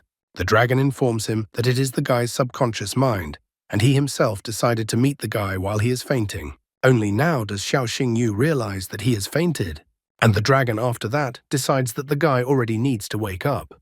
His body was enveloped by a red aura, but lastly he asked the dragon when they can see each other again. The dragon, on the other hand, reassures the guy with his last words that he is always there for him. At the same moment, the guy came to his senses. Xiao Xingyu ended up in the hospital, but he didn't know how he did it, because he was in a cave. Chen Qinian and Su Ruyan, standing nearby, immediately noticed that the student had finally woken up. Xiao Xingyu apologized for making them worry. He sat down on the hospital bed and reported that the last thing he remembered was the cave next to the cliff. Su Ruyan calmed him down and informed him that the rescue team had found him unconscious near the cliff. However, Su Ruyan was interested in another oddity, that they found the corpse of Lava Lion Tiger near the cave. It was only 100 meters away from where the guy was rescued. Therefore, she was very curious if he knew anything about it. Covered in cold sweat, Xiao Xingyu reminds the principal that he was found unconscious, so he can't know what happened there. Could the principal really think that a student with 1 star would be able to defeat such a monster? Su Ruyan was slightly annoyed because she thought that Xiao Xingyu had something to do with it. Principal Su Ruyan asks the guy not to worry because the academy will conduct a thorough investigation and deal with the whole situation. Xiao Xingyu, of course, could not counter this and said that he believed these words. After that, Chen Qinian decided to give some good news as well. After all, in the Yunnan Mountain trial, Xiao Xingyu and Mu Rongxinxin had received a grade of S+ and set a new academy record. Therefore, the teacher asks Xiao Xingyu to focus on recovery and prepare for the rookie ranking competition to be held this weekend. After their debriefing, Chen Qinian and Su Ruyan decided to let the guy rest and left the ward, and at the same moment, the guy's hand glowed. Dailu, the 9-tailed fox. Dailu materialized in front of the guy, and all the while he was wondering where she had gone. Dailu informs that the guy sacrificed his blood to save her. After that, he lost consciousness due to his wounds. Almost immediately, she heard voices that someone had found the cave and wanted to check it out. The rescue team arrived just in time. Dailu didn't want them to see her, and so she hid. The 9-tailed fox remembered the guy's words about falling off the cliff being an accident. However, remembering his gorgeous friend who peed in his pants, Wang Yan, Xiao Xingyu reports that it was no accident. Moreover, the guy knew exactly who was behind it. Xiao Xingyu decided that this time, this fool Wang Yan would definitely not get off so easily. It was after all an attempt on his life. Meanwhile, Wang Dongsheng, the vice dean, was sitting on the sofa in the Wang family's office. A frightened Wang Yan ran into his father's office with a phone in hand and informed his father that something terrible had happened. Wang Dongsheng is not pleased with his son's panicked behavior and tells him to pull himself together and tell him what happened. Wang Yan once again reports that things are not good. Holding out his phone to his father, he reports that Xiao Xingyu has survived. The news reported that a true miracle had happened. The young man who went missing on Yunnan Mountain has finally been found. Not long ago, the Azure Dragon Academy was holding a test in honor of new students, in which one of the participants fell off a cliff, but luckily he was found safe and sound. Wang Yan reports that Xiao Xingyu will not let it go and will definitely take revenge on them. After all, he is even supported by the Celestial Guild. Wang Dongsheng doesn't understand why he should take revenge on them, since they had absolutely nothing to do with the incident. The son still has questions and misunderstandings. However, the father informs him that even if Xiao Xingyu suspects them, he has no proof. The father comes to the table, and at this time the son wonders what they should do in this situation. But the father stops him and informs him that they don't need to do anything for now. He then pulls out of the table some kind of creepy box with a red skull drawn on it. He tells his son that if they are going to do anything, then they will have to kill Xiao Xingyu. After that, the father hands this box with a red skull to his son. Meanwhile, in the dormitory where Xiao Xingyu was staying with his sister and Shi Meng, while Xiao Xingyu was relaxing sitting on the couch, someone called his phone. The caller turned out to be Wu Shengyu. He immediately shouted and said that he was glad that Xiao Xingyu was alive. Wu Shengyu was also incredibly happy that Xiao Xingyu had won first place in the trial. He sincerely admired Xiao Xingyu and informed him that if he needed anything, he would let him speak up. Xiao Xingyu was glad that they were truly concerned about him. While he was in the hospital, his sister sat next to his hospital bed. Shi Meng also cried when she saw him in the hospital. Wu Shengyu also reports that the freshman tournament has been postponed, but he believes that Xiao Xingyu will still beat everyone and take first place. Xiao Xingyu asked his friend to calm down. He was surprised that the freshman tournament was postponed just because of him. Then Wu Shengyu reports that Xiao Xingyu probably doesn't know, but his disappearance is the most talked about topic right now. Due to his disappearance, the academy even declared a state of emergency and organized large-scale. They even postponed classes because of this. The freshman tournament is the main event of the Azure Dragon Academy, which is held every year. All participants are divided into groups, and the order of matches is determined randomly. And after the 8 finalists are determined, then the fight for the 3 prizes begins. It is a tense and exciting competition where the future of each participant is at stake. Wu Shengyu was incredibly excited and happy when he talked about it. He asks that Xiao Xingyu not to be late. Xiao Xingyu understood everything and wished the guy a good night. Looking at his reflection on his phone, he thought about the freshman tournament. After all, a good result in the tournament would attract the attention of the academy and its financial support. And since the guy came from a poor family, it was necessary for him to get it, even though he already had a job. The skills of magical beasts depended on the energy level of their master. Right now, he had 2 magic beasts. The stronger the magic beast, the more spiritual energy needed. With the resources of the academy, he could greatly accelerate his development. This would allow him to avoid repeating the situation where Dailu's skills had completely drained his spiritual energy. He needed Dailu's help to get revenge, to finally get rid of the Wang family. This family had been annoying him too much lately. However, in order to utilize Dailu's skills, there was no way he could stand still. He had to continue his development. He was tormented by questions about how he could increase his spiritual energy before the freshman tournament. Looking for different answers, he decided to try asking the dragon inside him about it. This time, he managed to enter his subconscious mind on the first try. As the guy stood at the dragon's huge eye, the dragon inquired if the guy was looking for easy ways. Xiao Xingyu didn't shy away from answering and immediately said that since he now had a connection with the dragon, why couldn't he take advantage of this opportunity? The dragon agreed, but in exchange, Xiao Xingyu must give him back his memories, and then the dragon would do everything in its power to help the guy. Xiao Xingyu agrees to this offer because he doesn't throw empty promises. Besides, he and the dragon are now in the same boat. Dragon reports that only deep meditation will allow the guy to penetrate the subconscious space and communicate with it. Since this involves risks, the dragon has modernized the data panel based on the game systems from the human world. On the system panel, options appeared with beast information, disease diagnosis, and shop. The dragon reported that the guy would now be able to buy necessary items through the shop. However, in order for the guy not to relax and not forget about returning memories to the dragon will periodically give the guy tasks through the system. For completing these tasks, the guy will receive points and other rewards. Xiao Xingyu was surprised that the shop had so many varied and necessary materials. The guy chose Dragon Spirit Pill. Dragon Spirit Pill instantly increases spiritual energy by 10 times, but after 5 minutes, it drains all the strength and causes weakness. The dragon accepts the guy's choice and informs him that this is exactly what the guy needs. However, Dragon Spirit Pill has very strong side effects, so he advises the guy to use it with caution. The dragon decides it's a gift for the guy, but in the future, the guy will have to earn points himself for what he wants to buy.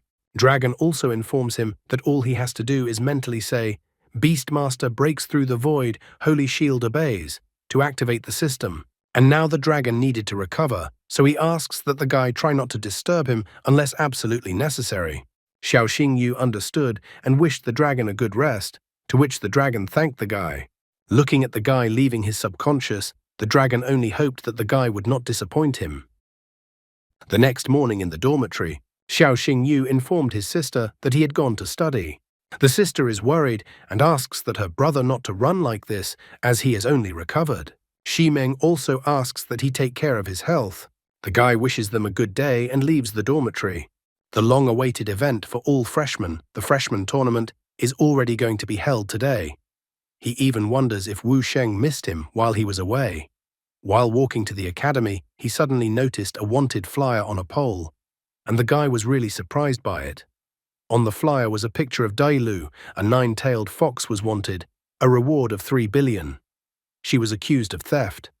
To get the reward, the 9-tailed fox had to be delivered to Lan Palace in Imperial City. Finding a street with no one on it, the guy pinned Dailu against the fence and demanded answers. He didn't understand why the 9-tailed fox had tricked him.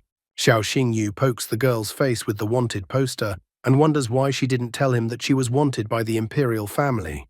Dailu lazily replies that she didn't hide it. It's just that the guy didn't ask her about it. Xiao Xingyu got really angry because this is no longer a joke. The 9-tailed fox was wanted by the Empress's personal decree. Therefore, he does not understand how Dailu has not told him about it until now. She doesn't understand what would have changed if she had said it. And does the guy regret making a pact with her and not being able to turn her in to collect the reward? Xiao Xingyu was wary. He is after all Dailu's master now, and he would really like Dailu to trust him and not hide anything from him anymore. The girl remembered the humiliation she had gone through when she signed the contract with Xiao Xingyu. She agreed to try her best not to hide anything from the guy. After that, she took out a purple crystal. Dailu felt that it seemed like Shangguan Lan had put such a bounty on her head just because of this thing. Xiao Xingyu was even upset because he didn't understand why such a stone would be the reason for such a reward. Dailu then confesses that it is the ultimate treasure of dragons, the dragon's tear. It is rumored that pure-blood dragons have three great treasures: the scaly sword, the dragon king's mustache, and the dragon's tear. The scaly sword and the dragon king's whiskers are artifacts with devastating attack power that can be used in battle. The dragon tear, on the other hand, had no combat use, but it is made up of the tears of 10,000 purebred giant dragons. If one utilized the full power of the dragon tear, one could even reverse time and go back in time. Xiao Xingyu couldn't believe it. How could anyone believe such a thing? The guy wanted to ask Dailu about this earlier, but there wasn't the right time. He was curious because dragons had been completely wiped out 300 years ago, so he didn't understand why dragons had recently reappeared. Xiao Xingyu is very interested in the mysteries behind the 300-year-old war against dragons. Dailu only wanted to say something, however the guy was called out at that moment. The wanted criminal immediately dissolved and hid according to the treaty mark on the guy's hand. The ones who called out to him were Xin and Yang Shou from the Murong family. Yang Shu noted that they had met Xiao Xingyu at this place by a miraculous coincidence. He already thought that his sister was mistaken. The guy pointed out that Xiao Xingyu got out of the real hell. He asks Xiao Xingyu to be careful so that he won't be killed next time. Xin looked at her brother and noticed that he was worried about Xiao Xingyu, but said such harsh words. He was angry with Xiao Xingyu because after Xiao Xingyu fell from the cliff, his sister was so worried that she couldn't even eat. He went to his sister several times and asked her to eat, but she hid under the blanket and refused. It was only after the sister saw the news on TV that Xiao Xingyu was all right that she ate several portions at once. He reports that he tried his best to calm her down. At that moment, he gave away his sister's secret, and she covered her brother's mouth with her hand. And he unintelligibly informed Xiao Xingyu to be careful next time so that his sister would not suffer. Xiao Xingyu must think of the consequences next time, or else his sister would lose her appetite again. Xiao Xingyu agrees. After all, he can't make such a girl worry. The freshman tournament should be starting soon, so he suggests that his brother and sister come inside the arena with him. However, this offer is met by Yang Shou with a distinct coldness in his heart, and informs him that they are not close enough to go together. Besides, Yang Shou has not yet forgotten how Xiao Xingyu stole his sister's monster-killing points in the Yunnan Mountain trial. Therefore, he states that they haven't forgiven him for that yet. After that, Yang Shou summoned his sister and informed them that they were leaving.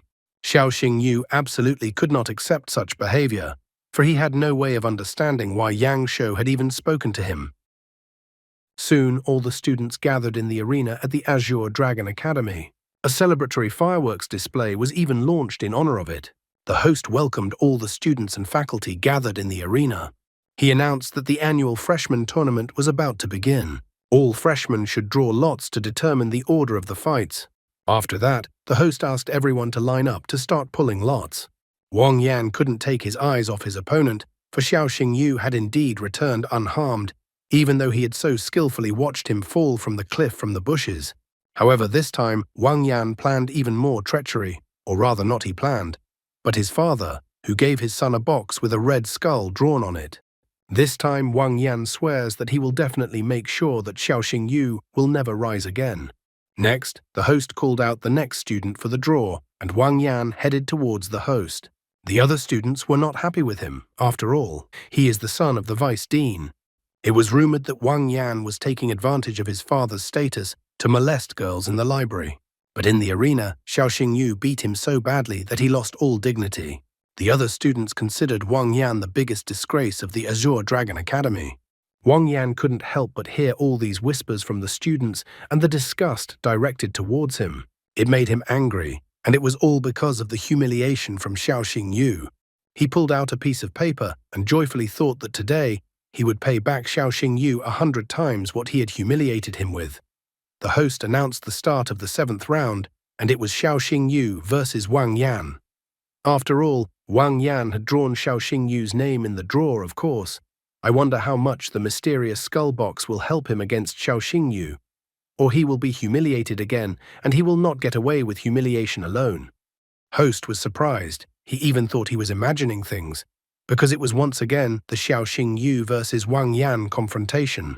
Host even thought that it was a miraculous coincidence. However, things did not happen by miraculous coincidence. Wang Dongsheng had prepared everything for his son to draw out a piece of paper with Xiaoxing Yu's name on it. The son only remarks that he will not disappoint his father this time. Clutching the name paper in his hands, Wang Yan pointed at Xiaoxing Yu and menacingly announced that they will see each other later in the arena. Wang Yan can't even hide his hatred towards Xiaoxing Yu. He even declares that he will cripple Xiaoxing Yu's magical beast. However, Xiaoxing Yu does not give in to this provocation and wants to wait and see the end of the fight. And so Xiaoxing Yu and Wang Yan meet in the arena, already their second confrontation in the arena. Sitting in the arena in the spectator seats with his sister, Yang Shou wonders to his sister why she is looking so intently at Xiaoxing Yu. The sister wonders from her brother if he feels what is happening. Yang Shou doesn't understand what his sister is talking about and what he should be feeling. Then Xinxin notices that since returning after the tragedy, Xiaoxing Yu's aura has become much stronger. Principal Su Ruyan is in such a position for a reason, as she too immediately notices that Xiaoxing Yu's aura has changed. She wondered what had happened to the guy in the past few days. The host raised the red flag and announced the start of the battle of Xiaoxing Yu versus Wang Yan. Xiaoxing Yu and Wang Yan immediately jumped off in different directions, away from the center of the arena. After that, Xiaoxing Yu summoned his Black Fang, and Wang Yan summoned his Ice Leopard. At this moment, an electronic screen appeared, displaying the information about the magical beasts discovered by the Beast Tamer tester. Anyone could check this information. Xinxin was even trembling from the information she received, because there was a reason why the aura seemed strange to her. This Hell Swift Dog's aura was not like the initial rank 1 as indicated on the electronic screen. However, she realizes that the tester couldn't have made a mistake, and Hell Swift Dog's rank is equal to its initial rank 1. Xinxin thought deeply about this matter because this information was too strange. And then it dawned on the girl, perhaps Xiaoxing Yu was deliberately suppressing the rank of his magical beast as he wanted to use this battle to break through. The battle started and six-legged Ice Leopard rushed towards Black Fang, attacking him with its paws. Six-legged Ice Leopard used its devastating Freeze Blast attack, and from its mouth an ice attack rushed towards Black Fang. However, Black Fang used Dark Shadow Stealth and successfully hid in the shadows, thus dodging the ice attack. The spectators in the stands became terribly cold, and they strangely pulled winter clothes out of nowhere. This can only be explained by magic. One guy seems to have even forgotten what event he came to, because it's time for him to get on his sleigh and deliver presents to the kids. Or maybe his Christmas started early. Six-legged Ice Leopard lost sight of Black Fang and tried to find him, but Black Fang, covered in shadows, appeared behind the leopard. After that, Black Fang used Hell Howl and dealt a devastating damage to Six-legged Ice Leopard. The feelings of the spectators from the grandstand were varied. Some were wiping the sweat off their faces after what they saw, while others were shivering from the cold. One guy decided it was a good time to eat ice cream. This guy, on the other hand, seems extremely unhappy that only the blonde guy got ice cream and didn't share. Host also managed to dress warmer with the help of magic and got a warm jacket. He couldn't stop commentating on the match that was unfolding right before his eyes. After all, this match was incredibly exciting, as it was a battle of ice and fire. Xiaoxing Yu was tired of all this and gave in to his emotions and ordered Black Fang to use the Silent Claw skill. The host was too surprised by this turn of events, for Xiaoxing Yu had used the Shadow Attribute skill. A frightening aura began to emanate from Black Fang. And following that, he used the skill to rush towards the six-legged Ice Leopard and struck it with his paw, activating the negative silence effect. The host loudly remarks that the six-legged Ice Leopard has been struck by the Silent Claw and is now unable to use its skills. Even the spectators from the grandstand notice that six-legged Ice Leopard is as stupid as Wang Yan, and that it is not said for nothing that a magical beast is similar to its tamer. However, this time, Wang Yan refuses to give up. He even wonders if Xiaoxing Yu thought that he would lose a second time in exactly the same place. After saying that, Wang Yan threw a suspicious blue pill into Six-legged Ice Leopard's mouth, which he most likely received from his father. Six-legged Ice Leopard began to chew on the pill he received from his tamer, and at the same moment, His aura began to change. It was as if the six-legged ice leopard had evolved. Even its appearance had changed. However, this was the most important change. He had overcome Black Fang's silent claw ability and was able to successfully use his skills despite not being able to before. After that, the six-legged ice leopard used a powerful ice attack, which it channeled into the unsuspecting magical beast Xiaoxing Yu. I wonder how Xiaoxing Yu will be able to deal with this troublesome guy and his magical beast. How badly will Wang Yan be humiliated this time? At the very least, he should be praised for persevering in his way and hating Xiaoxing Yu, even if he is stupid. Xiaoxing Yu doesn't understand why Wang Yan's magic beast has become so strong. The guy decides to check if Wang Yan is using a forbidden potion that temporarily strengthens the magic beast. Without hiding anything, he wonders from Wang Yan if he made Wang Yan drink the forbidden potion of his magic beast. Wang Yan asks Xiaoxing Yu to mind his own business.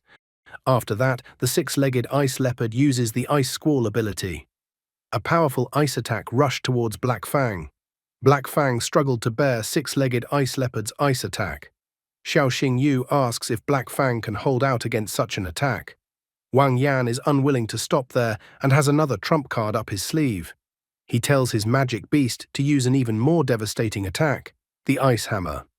This ice attack was incredibly powerful and completely overwhelmed the Black Fang.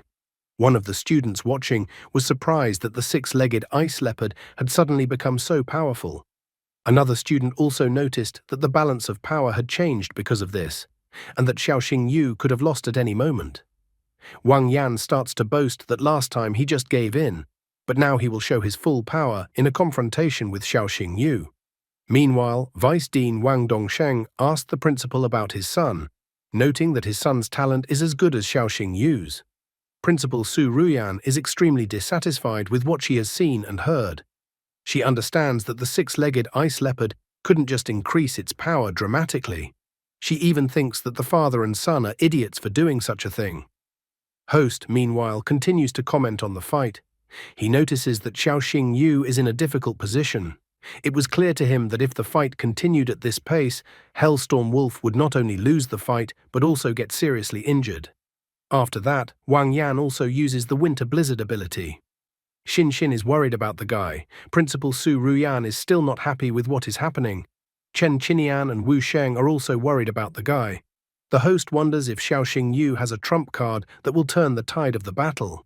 Xiaoxing Yu only grinned, because for some reason everyone thought that Black Fang had defeated over 100 magical beasts on Yunnan Mountain by accident. Xiaoxing Yu then orders Black Fang to go on the attack, using the Hellfire Lotus to destroy the ice around him. Wang Yan tells his magic beast six-legged ice leopard to dodge this attack. The Black Fang melted the ice around it and opened its mouth to attack with Hellfire Lotus, its opponent. Chen Qinian was delighted, because the guy was using a fire element combat skill in a similar situation, the Hellfire Lotus. Principal Su Ruyan thought all of this was unbelievable. She was surprised that the guy had used a martial skill only available to fully evolved beasts, and that the guy's future was limitless. Vice Dean Wang Dongsheng was wary, for Xiaoxing Yu had become too rapid in his development. Now he in no way wanted to let the guy live. Host is delighted. He notices that the spectators didn't seem, and Xiaoxing Yu applied the fire element skill.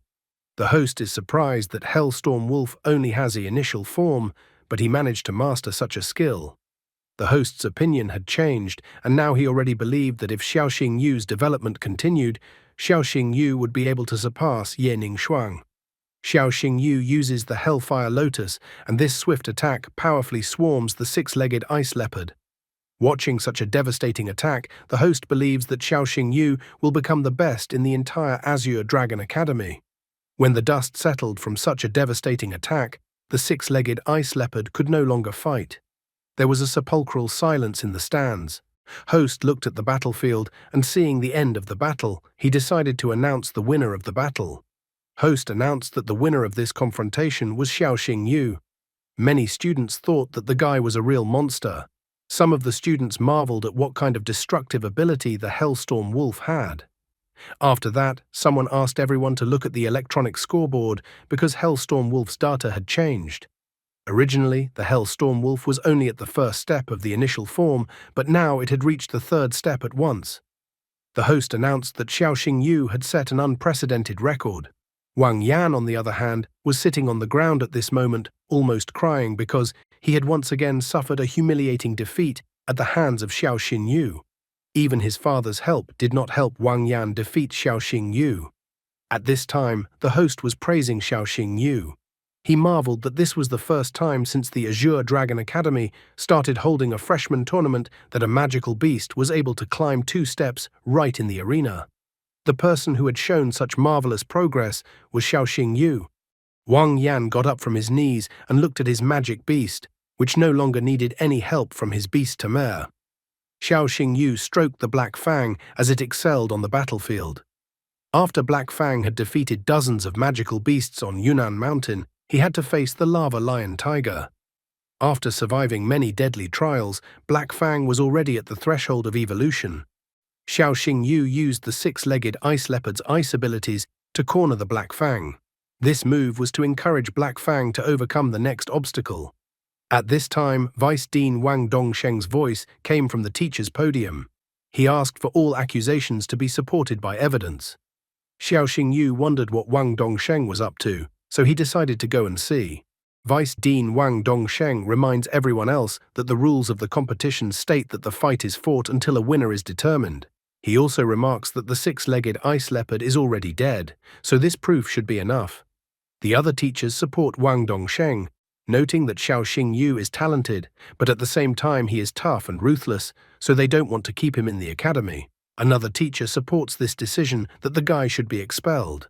Another teacher asks Principal Su Ruyan not to protect the guy.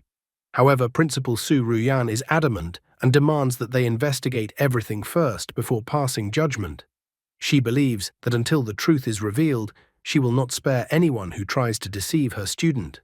Su Ruyan then asks for the body of 6-legged ice leopard to be brought in, so that the doctor can perform an autopsy. The doctors began to examine the 6-legged ice leopard. Su Ruyan became curious if there were any results. One of the doctors notes that the internal organs of the magical beast were severely damaged, and it was probably due to the Hellfire Lotus. Wang Dongsheng, the vice dean, was glad that he was able to bribe one of the academy's doctors in advance, as he knew that Su Ruyan would resort to this method of verification. Wang Dongsheng continued to insist that the guy should be expelled since even the doctor had confirmed everything. However, Xiaoxing Yu suddenly came over and asked Wang Dongsheng how he thought that the killer would act so brazenly in front of so many people. Xiaoxing Yu recalls that the Hellfire Lotus only attacks the soul, but the 6-legged ice leopard died from internal bleeding. The teachers abruptly began to change their opinions. One teacher also remarked that there was no point in striking so openly. Another teacher also pointed out that a spiritual attack didn't leave any physical damage.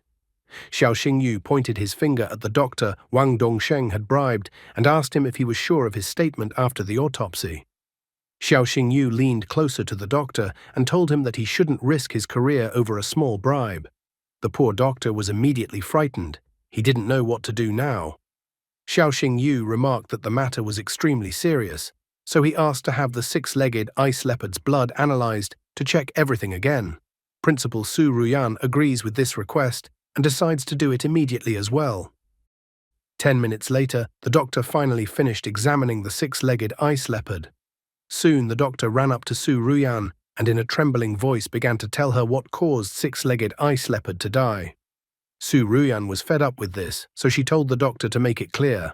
The doctor reported that 6-legged died because of the rampage pill. Wang Yan became furious at such a statement from the doctor and told the doctor not to lie. Wang Yan kneeled down and complained that he could not have given his magic beast such a dangerous pill. However, the doctor shows the results of the analysis, not just words. He reports that he can say with certainty that the 6-legged ice leopard has taken the rampage pill. This drug puts magical beasts into a state of rage, enhancing their abilities, but this drug had many side effects. Principal Su Ruyan took the doctor's report and looked at Wang Yan again, noting that all the evidence was there that he had done this to his magical beast. Wang Yan began to stutter, not knowing what to say. The teachers were shocked that the vice dean's son was so cruel that he even gave his magical beast poison. One teacher couldn't even think that such a heartless person even existed. Wang Yan looked pleadingly at his father and begged him for help. Wang Dongsheng asked Principal Su Ruyan to give his son another chance. However, she is extremely dissatisfied with such a request. She asks Wang Dongsheng not to forget his position, as he is not only a father but also the vice dean of Azure Dragon Academy. She completely serious and threateningly states that if Vice Dean Wang Dongsheng plans to cover for his son, he can get out with his son. These words of the principal immediately pointed out Wang Dongsheng's current situation, because if things continue, he himself will suffer. He didn't hesitate to sacrifice his son and decided to pass judgment himself. He stated that Wang Yan had violated the rules of the Azure Dragon Academy and had given his magical beast a rampage pill. Wang Dongsheng decided to expel Wang Yan from the academy. This came as a shock to Wang Yan. He didn't understand why his father decided to expel him from the academy. Wang Dongsheng remarks that the fact of using the forbidden pill had already been established, so the son was left with no other choice. However, he vows that he will definitely avenge his son. Wang Dongsheng then pushed his son away and told him to throw him outside the academy grounds. Wang Yan was shocked by his father's betrayal. Many students breathed a sigh of relief because it was finally over. Some even heard that the list of the top 8 first-year students was already prepared. The top 8 of the tournament were Murong Xin, Xiao Xingyu, Murong Yangshou, Zhao Tianming, Fan Rui, Zhou Xiu, Sun Wanpeng, and Lin Enzuo. The students were ecstatic as Xiao Xingyu was the real dark horse in this tournament. They marveled that a guy with no connections and no wealth was among the 8 strongest competitors in the tournament. Some even thought that the guy was a real genius. Everyone who saw the Xiao Xingyu versus Wang Yan fight immediately refused to participate further. Yang Shou also noticed that Xiao Xingyu was among the top 8 competitors in the tournament. He remembers that Xiao Xingyu stole a lot of points from his sister in the tournament, so he vows that if he meets against Xiao Xingyu in this tournament, he will avenge his sister. Xin thinks that he shouldn't do that. Xin didn't want her brother to defeat Xiao Xingyu, she herself wanted to defeat Xiao Xingyu. Meanwhile, Wu Sheng ran up to Xiao Xingyu and said that Xiao Xingyu had entered the top 8 competitors in the tournament. Xiao Xingyu doesn't understand why his friend is so happy. After all, he hasn't won the tournament yet, but only made it to the top 8. Wu Sheng believes that it is definitely necessary to celebrate the victory in the match. Vice Dean Wang Dongsheng angrily pointed out that let Xiao Xingyu not rejoice prematurely. He was looking forward to seeing how Xiao Xingyu would react when he returned home, where everything was broken. Late in the evening, Xiao Xingyu only managed to reach home. All evening, he had been celebrating his getting into the top 8 in the tournament. As soon as he entered the house, he immediately noticed that the door was broken. The guy fearfully ran into the house and called out to his sister and Shi Meng. In the house, he could only find Shi Meng sitting helplessly on the floor. Seeing Xiao Xingyu, the girl immediately ran to him and hugged him. The girl said that some masked man had kidnapped Ruo Xue. This man left a letter. Xiao Xingyu tried to calm the girl down, telling her that Ruo Xue would be fine and that he would take care of everything. After that, Xiao Xingyu picked up the letter and began to read it. From the note, he learned that his sister's kidnapper demanded that the guy go to the Yinnanshan Mountains to rescue his sister. Without thinking for a single second, Xiao Xingyu went to the Yinnanshan Mountains. He still couldn't understand who could dare to kidnap his sister. Finally, Xiao Xingyu saw his sister by a tree and she was unconscious. Suddenly, a man with glasses appeared whom no one could immediately recognize. He asked the guy not to scream, as the girl was still alive. Xiao Xingyu told the man to let his sister go. The villain with glasses only began to speak in riddles, casting unnecessary mystery and wondering if the guy knew who the man was. Xiao Xingyu angrily remarks that he has only had a conflict with Wang Yan recently. But since Wang Yan doesn't have the courage or capability to kidnap a man, so the man in front of him was Wang Yan's father, Wang Dongsheng. Wang Dongsheng took off his hood with a sinister grin and admired Xiao Xingyu's assumption. Wang Dongsheng wished that Xiao Xingyu was his son. Then he would make Xiao Xingyu the strongest young beast tamers in the entire Dragon Empire. He certainly knows how to lie, because there would definitely be no such thing, and Xiao Xingyu would be just as much of a jerk as Wang Yan.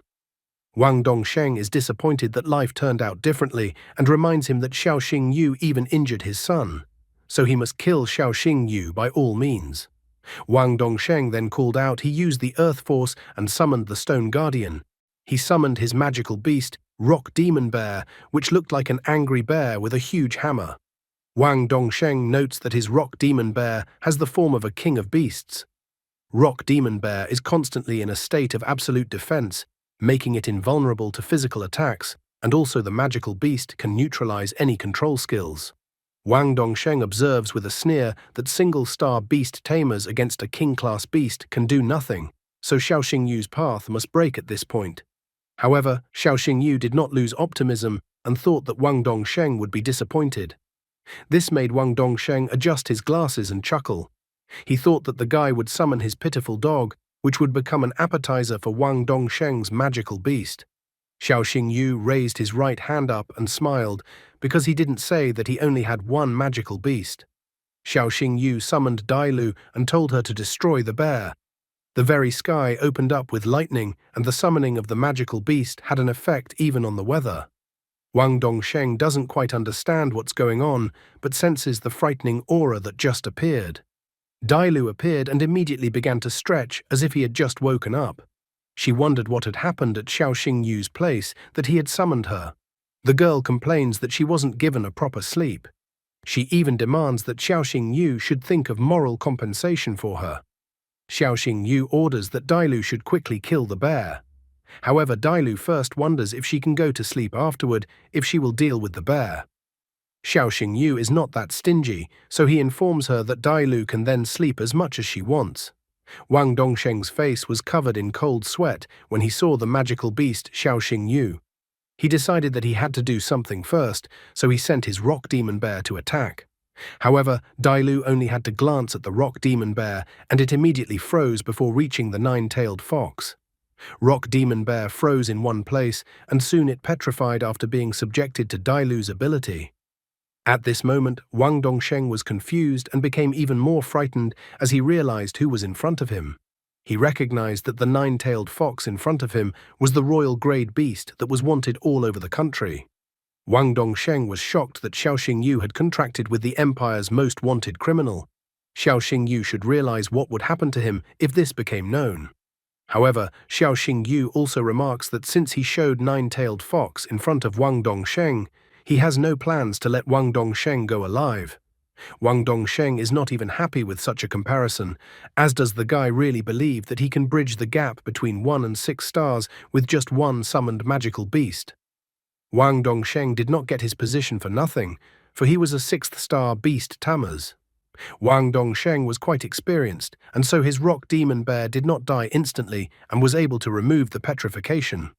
Wang Dongsheng reminds the guy that he realizes that nine-tailed fox is strong, but Xiao Xingyu shouldn't forget that it won't change the fact that Xiao Xingyu is just a 1-star beast tamers. Wang Dongsheng no longer scoffed and became serious. He was going to show the guy the difference between their abilities and that the gap between 1 and 6 stars couldn't be bridged so easily.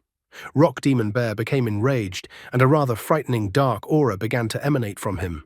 The magical beast let out a terrifying roar that spread throughout the surroundings. Xiao Xingyu was furious upon seeing this attack, as it would be the Black Mist, darkness attribute. Beasts with the attribute of darkness must feed on the blood of humans or other beasts to replenish their energy. Xiao Xingyu was furious because he remembered that about 5 years ago, low-level magical beasts had started disappearing in Lunyin City. The guy had found the culprit of that incident. Wang Dongsheng only laughed upon hearing such a thing. He stated that it was an honor to die from a Rock Demon Bear fang. A mark, a red skull, appeared on Wang Dongsheng's left cheek. Xiao Xingyu was surprised to see a red skull on the man's cheek. He had heard that the Red Skull was a guild that specialized in training beast tamers with the darkness attribute. This guild was listed as a sinister organization. Red Skull is one of the 5 largest guilds of darkness. Xiao Xingyu wondered what would happen if everyone found out that the Vice Dean of Azure Dragon Academy, Wang Dongsheng, was actually a member of the Red Skull Guild. Wang Dongsheng returned the words to the guy, stating that since he revealed his real identity, he will not let Xiao Xingyu go alive. Dailu remarks that with Xiao Xingyu's current energy reserves, she won't be able to use a single martial skill. However, Xiao Xingyu asks that the girl not to worry, as he never enters a battle unless he is sure of victory. After that, he ate the dragon spirit pill that he received earlier as a gift. Energy instantly surged in his body. Wang Dongsheng didn't give the guy a chance either and immediately decided to attack him. Xiao Xingyu beckoned Dailu over to him and she immediately stood up to defend him. At the same moment, Rock Demon Bear approached them and swung his huge hammer. Xiao Xingyu used the transformation ability. After activating this ability, Dailu turned into a nine-tailed fox. After which, the nine-tailed fox used the Blood Eye ability. A huge eye appeared above the nine-tailed fox, with the help of which Nine-Tailed Fox launched a powerful attack on Rock Demon Bear, and this attack easily broke through his defense. After piercing through Rock Demon Bear's body, the attack also pierced Wang Dongsheng. Wang Dongsheng's wound began to burn with red-black flames. He began to complain that he couldn't lose. The Blood Skull Guild would not allow its member to fall into the hands of the authorities, so Wang Dongsheng's body instantly burned in red-black flames. Xiao Xingyu and Dailu watched the scene while standing on the cliff. Suddenly, the guy's body stopped obeying him, and he started falling to the ground. He now realized the side effect that came after taking the dragon spirit pill. Dailu stood helplessly beside the guy and didn't know how to help him. Dailu tried to wake up her master, for she didn't want Xiao Xingyu to fall asleep in such a place. However, at this moment, someone grabbed Dailu firmly by the throat. Apparently, as soon as his brother passed out, then his sister immediately stopped pretending and grabbed the nine-tailed fox by the throat.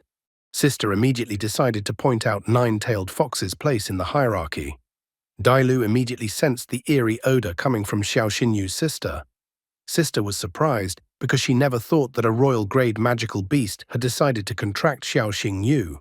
Dailu was incredibly startled when Xiao Xingyu's sister appeared in front of her. Dailu was surprised that the power of a dragon appeared in front of her. She had never encountered such a powerful aura as that emanating from Sister Xiao Xingyu before. Dailu felt that the girl was not Xiao Xingyu's own sister, as the dragon power was coming from her. The sister came closer to the girl and asked her to be quiet, which made Dailu blush. Ruoxue then told Dailu that she didn't need to know everything and to keep her mouth shut. Ruoxue then removed her hand from Dailu's throat, who was still surprised by the events. Ruoxue crouched down to the Xiao Xingyu lying on the ground, who was still unconscious, and said that she was only Xiao Xingyu's sister at the moment. Ruoxue began to examine Xiao Xingyu. Dailu was worried about the guy and wondered if he would be all right. After examining Xiao Xingyu, Ruoxue concluded that the guy had taken a medicine that temporarily increases spiritual energy, so he was facing the negative effects of the medicine. Ruoxue asks Dailu not to worry, as there is no threat to the guy's life, and he only needs 3 days to recover. After that, Ruoxue stood on the edge of the cliff and chanted something melodiously. This melody drifted towards the direction of the fire that had caused Wang Dongsheng to burn. Dailu held the guy in her arms and was just incredibly shocked as she realized that Ruoxue had used the Dragon Whisper ability. Dragon Whisper is a combat skill unique to purebred dragons. The skill can restore any essence in the world through a special melody. Dailu was delighted by what she saw. Ruoxue's cheeks were covered with fine scales. She happily announced that there was now no trace of today's battle left. Now, other than Ruoxue, Dailu, and Xiao Xingyu, no one else would know what had happened in this place. Looking at Ruoxue's face, Dailu recalls that she knows that there is only one dragon with such scales among dragons. That dragon's name was Chaos. Ruoxue turned towards Dailu with a frightening look. Ruoxue began to emit a frightening and pressurizing aura. She said that she didn't care that the nine-tailed fox was wanted on the orders of the Empress of the Dragon Realm. However, since Dailu made a contract with Xiao Xingyu, she is obligated not to betray him. Ruoxue asks that Dailu help Xiao Xingyu properly, and then Ruoxue will not harm her. If Dailu disobeys Ruoxue's order, the girl will immediately cut off all the tails of the nine-tailed fox. Proud Dailu understood everything from the first time. Ruo Xue also tells Dailu not to tell Xiao Yu anything about her identity. 3 days later, Xiao Yu woke up in the hospital room.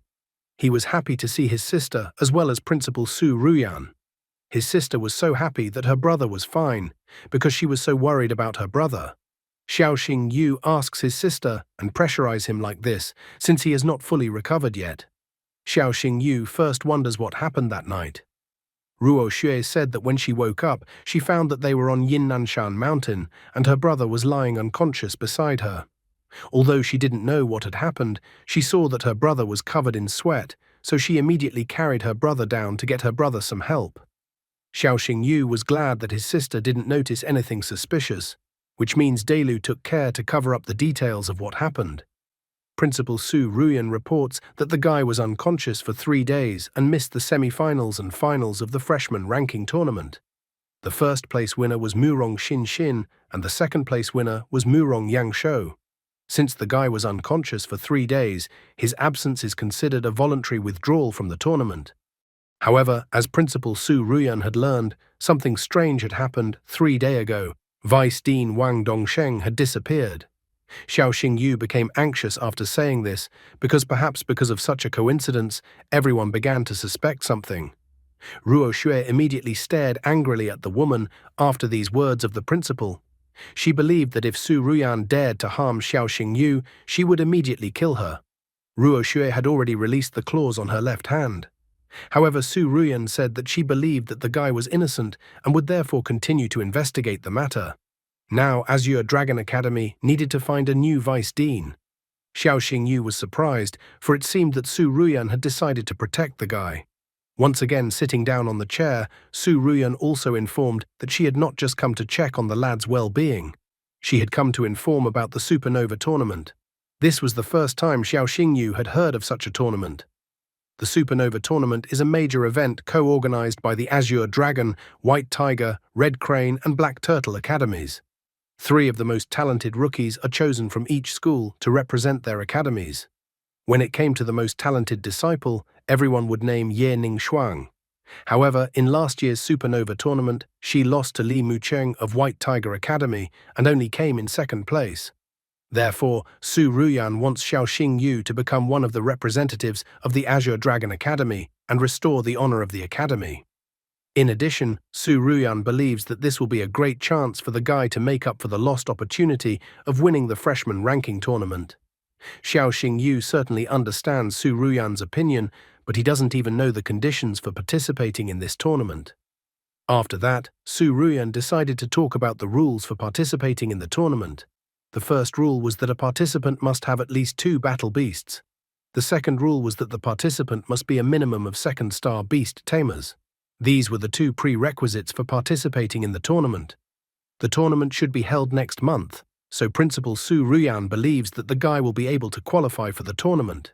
Principal Su Ruyan believed in him and had helped him many times, so he didn't want to let her down.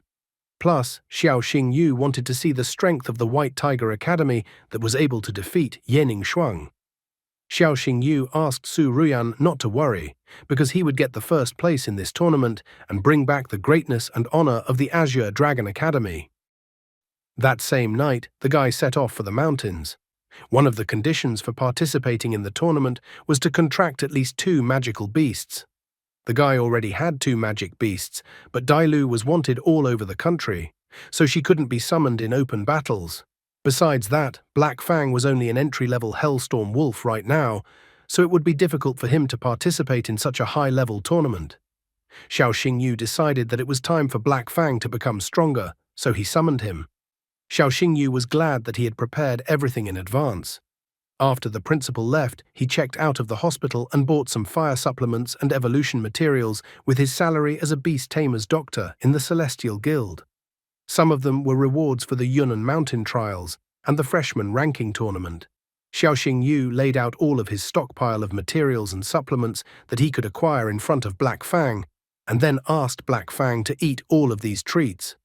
Black Fang lightning fast began to devour all the gifts that Xiao Yu had given him. Black Fang was filled with a monstrous amount of energy that was difficult for him to contain. Xiao Xingyu summoned Dai Lu and informed her that Black Fang might have a breakdown during the evolution, so he asked the girl to protect them. Black Fang began to rampage, despite Xiao Xingyu's entreaties for him to remain calm. Dai Lu was holding back all of Black Fang's powerful attacks that he was sending in different directions. Xiao Xingyu fell to the ground as he felt all the pain that Black Fang was feeling. He decided to use the dragon spell, Beastmaster breaks through the void, Holy Shield obeys. This way he wanted to check the progress to the end of evolution. At this moment, the evolution progress was 30%. The evolution progress continued to increase as Black Fang and Guy's pain became more and more intense. When the evolution progress stopped at 99% for a while, Xiao Xingyu even thought that perhaps the Black Fang had failed. At the same moment, he noticed that Black Fang glowed with purple energy, and the guy rejoiced that Black Fang had succeeded in evolving. Black Fang evolved into Hell Netherwolf. All of its stats increased. Stage, Mature Form, Level 1. Bloodline, Hell Bloodline, Epic Bloodline. Hellfire, deals pure damage while ignoring enemy armor. Demonic Power, increases attack and defense, and 50% of damage is converted to health. Attributes, Fire, Wind, Darkness, Demon. Skills, Hellbind, Hell Roar, Shadow Stealth, Silent Claw, Judgment Blade. Xiao Xingyu was glad that Black Fang had a new attribute after evolving. Dai Lu was greatly surprised that Black Fang was able to awaken a demonic attribute. Looking at Xiao Xingyu, the girl was once again convinced that the guy was a unique beast tamers. Xiao Xingyu was glad that everything had gone according to plan, and Black Fang had become stronger. Dai Lu reminded the guy that he needed to make a contract with another magical beast. She wondered what the guy would do now. In this case, he already had one option. As it turned out, Qin Yunran had heard that the guy was going to participate in the Supernova tournament, so she thought that the guy couldn't do without another beast and was going to buy him everything he needed. Xiao Xingyu thanked Yunran for agreeing to help him.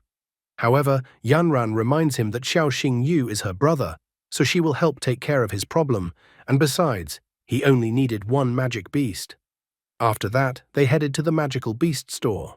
The girl in the store immediately recognized Qin Yunran and asked her whether she wanted to buy an electric medicine or a lightning crystal. Qin Yunran informs her that her brother will be participating in the tournament in a month, so they came here to find a suitable beast for the contract. She asks for the girl to advise them on something in this matter. The girl asks that they should rely on her and she will do everything. After that, she led the guy over to one of the magical beasts. It was a demonic red spider. Its attack was much higher than other magical beasts of the same level. There was also a shadow tigress in the store. It was very fast and could deal increased damage from stealth. The girl was about to show another magical beast, but she was interrupted. Qin Yunran informed that they didn't need cheap options, and she asked to show them high-end beasts and informed that she would pay for everything. Since Qin Yunran had asked, the girl didn't hide the best magical beasts they had at the moment. She led the customers to a closed section and introduced the best magical beasts that were in the store. While Xiao Xingyu was looking around, the girl asked if the guy had taken a fancy to any of the magical beasts. In the closed section of the store, there was an underground pangolin. The girl noted that the underground pangolin had very good characteristics. There was also a three-eyed fire snake in the store. The girl noted that the three-eyed fire snake was impressive with its poison and fire damage. The next magical beast was the icebone bird. The girl thought that the icebone bird was also a good choice. Xiao Xingyu was a little disappointed because none of the magical beasts presented had a hidden bloodline. Qin Yunran was surprised that her brother didn't like any of the magical beasts. The girl notices that they had many top-grade magical beasts in their store, but the guy still wasn't happy with them. Then she asks to tell what kind of magical beast the guy needs. She asked to voice the requirements, and then she will order a magical beast especially for him. Suddenly, the girl's speech was interrupted by a store employee and informed that a new product had been brought to the store. A man with huge muscles held the cage and informed the girl that these were some of the best magical beasts. This was the first time he had seen such top-notch magical beasts. The cage appeared to be filled with elven-type magical beasts. Xiao Xingyu knew that such magical beasts were considered useless, so he didn't understand why the store needed such magical beasts. Qin Yanran informs him that if one were to sell elven-type beasts as battle beasts, no one would take them, but if they were bought as pets, they would be bought up instantly. Xiao Xingyu decided to take a look at the magical beasts with his marvelous eyes. It was the water pixies. Stage, initial form, level 1. Bloodline, low. There were no abilities or skills. Attributes, water. Suddenly the guy was surprised to see the line of the system that said hidden bloodline, where angel's bloodline, mythical, was listed. The guy couldn't take his eyes off the pixie water. Qin Yanran wondered if the guy was okay because he froze and didn't move. Xiao Xingyu happily tells his sister that he wants to buy pixie water. The girl is surprised to see the guy's choice. Qin Yanran is also shocked at how her brother turned out to be. The guy is like a naive fool, absolutely doesn't realize what's wrong with his choice. He moved closer to the cage with the water pixie and revealed that he wants her to be his magical beast. He didn't reveal that he only wanted to take the water pixie to him because of her bloodline. After the purchase, Xiao Xingyu went to the mountains along with the cage with the pixie water he bought. He opened the cage and asked Pixie Water not to be afraid of him since he wasn't going to hurt her. He then took out a pill and asked Pixie Water to eat the pill so that her wounds would heal. After the water pixie ate the pill, then her wounds instantly healed. Xiao Xingyu then asked the water pixie if she wanted to make a contract with him and become his magical beast. The water pixie began to contemplate her actions, remembering how the guy immediately noticed her and bought her from the store, and then how he helped her recover with a pill and promised not to harm her. After thinking over her decision carefully, Pixie Water flew up to the index finger of the guy's right hand to make a contract. Xiao Xingyu was pleased that the girl had agreed to the contract and informed that they would be bound by the contract from now on. After that, the contract was successfully concluded. Xiao Xingyu wondered at the water pixie if she was willing to accept him as her master since she had agreed to a contract with him. The water pixie flew up to his hand. Xiao Xingyu was happy that the bond between the beast and beast tamers was much stronger after the contract was signed. After that, he took out a crystal awakening bloodline crystal and informed Pixie Water that he had shattered the crystal especially for her. If the girl ate the crystal, she would be able to evolve. The water pixie, still a little suspicious, flew up to the crystal and began to eat it little by little. After eating only a small portion of the crystal, the water pixie became incredibly painful. Xiao Xingyu asked the girl to be patient for a while because it was going to be over soon. The water pixie couldn't contain all that raging energy in her body and shot it into the sky. This energy was dangerous as Dailu appeared at the same second and asked if Xiao Xingyu was all right. Xiao Xingyu, who was under Dailu's protection, reported that he was fine. Pixie Water's body curled up into a cocoon at this moment, with golden energy emanating from the cocoon. Soon the evolution process came to an end and a militant angel girl emerged from the cocoon. Xiao Xingyu was happy that the hidden evolution had awakened. Examining the system window, he noticed that the girl had become a sacred angel of light. Stage, initial form, level 1. Bloodline, angel's blood, mythic. Shield of light ability. Dispels negative effects and creates a shield of holy light around allies. Attributes, angel, holy light. Sacred cross-strike skill. Creates a blade-shaped wave, dealing triple critical damage to enemies while increasing the number of layers of holy light shields on himself and allies. Sword swirl of light skill. Swings 2 wings of light, unleashing feather-shaped swords of holy light that deal massive damage. Evolution path. Sacred Angel of Light, 4-winged Angel of Light, 6-winged Archangel, Sacred Angel Priestess, 12-winged Seraphim. Xiao Xingyu, looking at the girl once again, clarified whether he had understood correctly that when he became a 9th star beast tamers, the girl would be able to evolve into a 12-winged Seraphim. Only now did Xiao Xingyu remember that he never gave his new magical beast a name. Before the awakening of the hidden bloodline, the girl was a water element spirit, so he decided to give the girl the name Freya.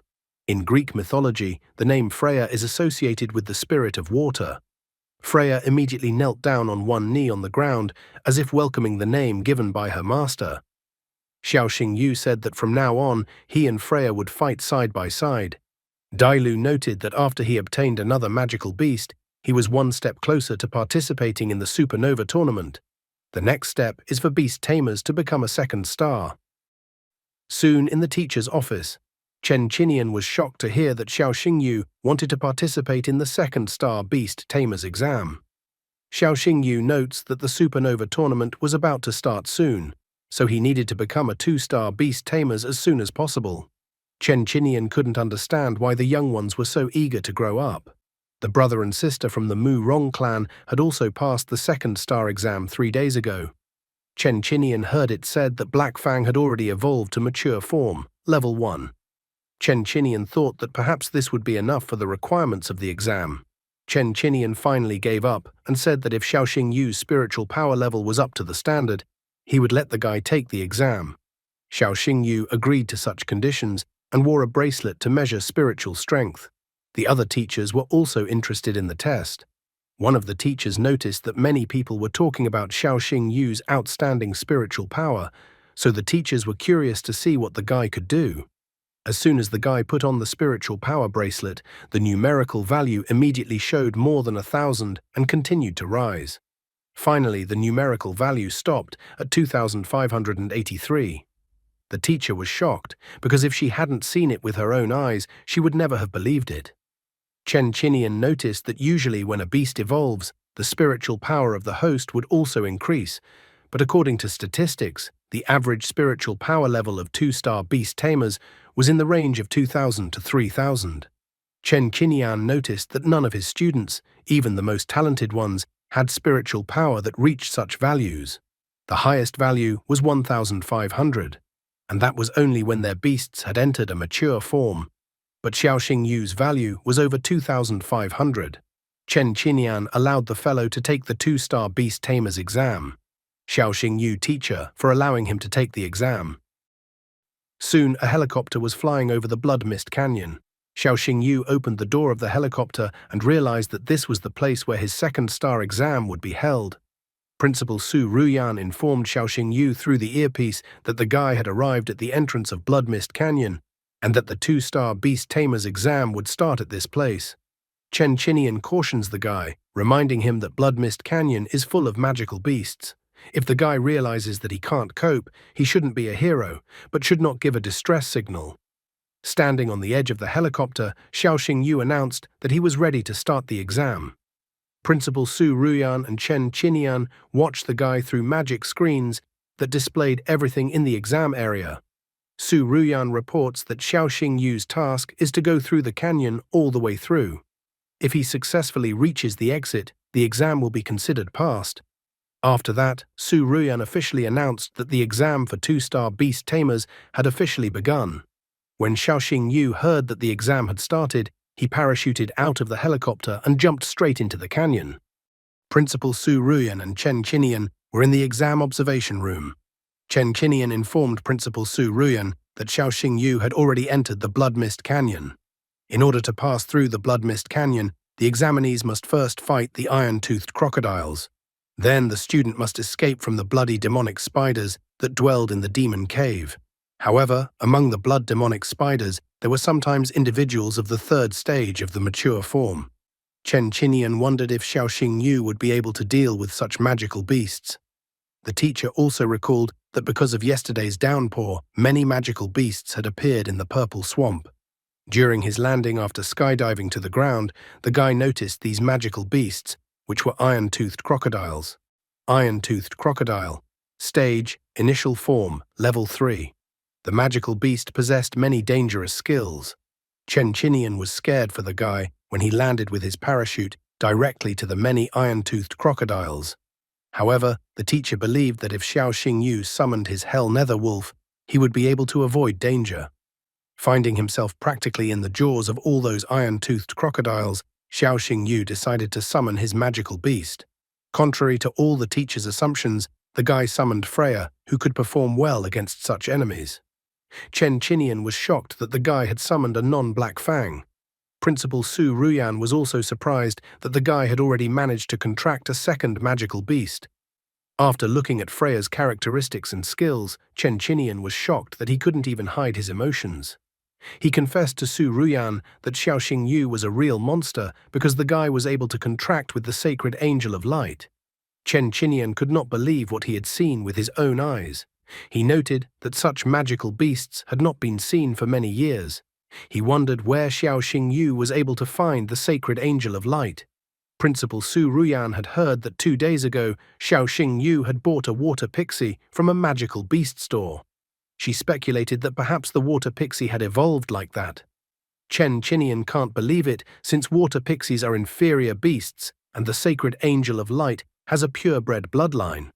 Principal Su Ruyan asks that Chen Chinian not forget that Black Fang was also raggedly only a gale hound, but now he has evolved into Hell Nether Wolf. After accepting all the arguments, Chen Chinian could not deny this outcome. He remarked that Xiao Xingyu always made the impossible possible, and this was what true beast tamers should be like.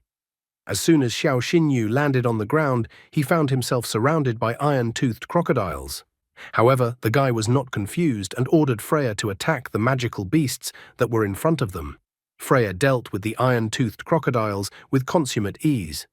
The poor teacher would soon be in trouble from a student like Xiao Xingyu.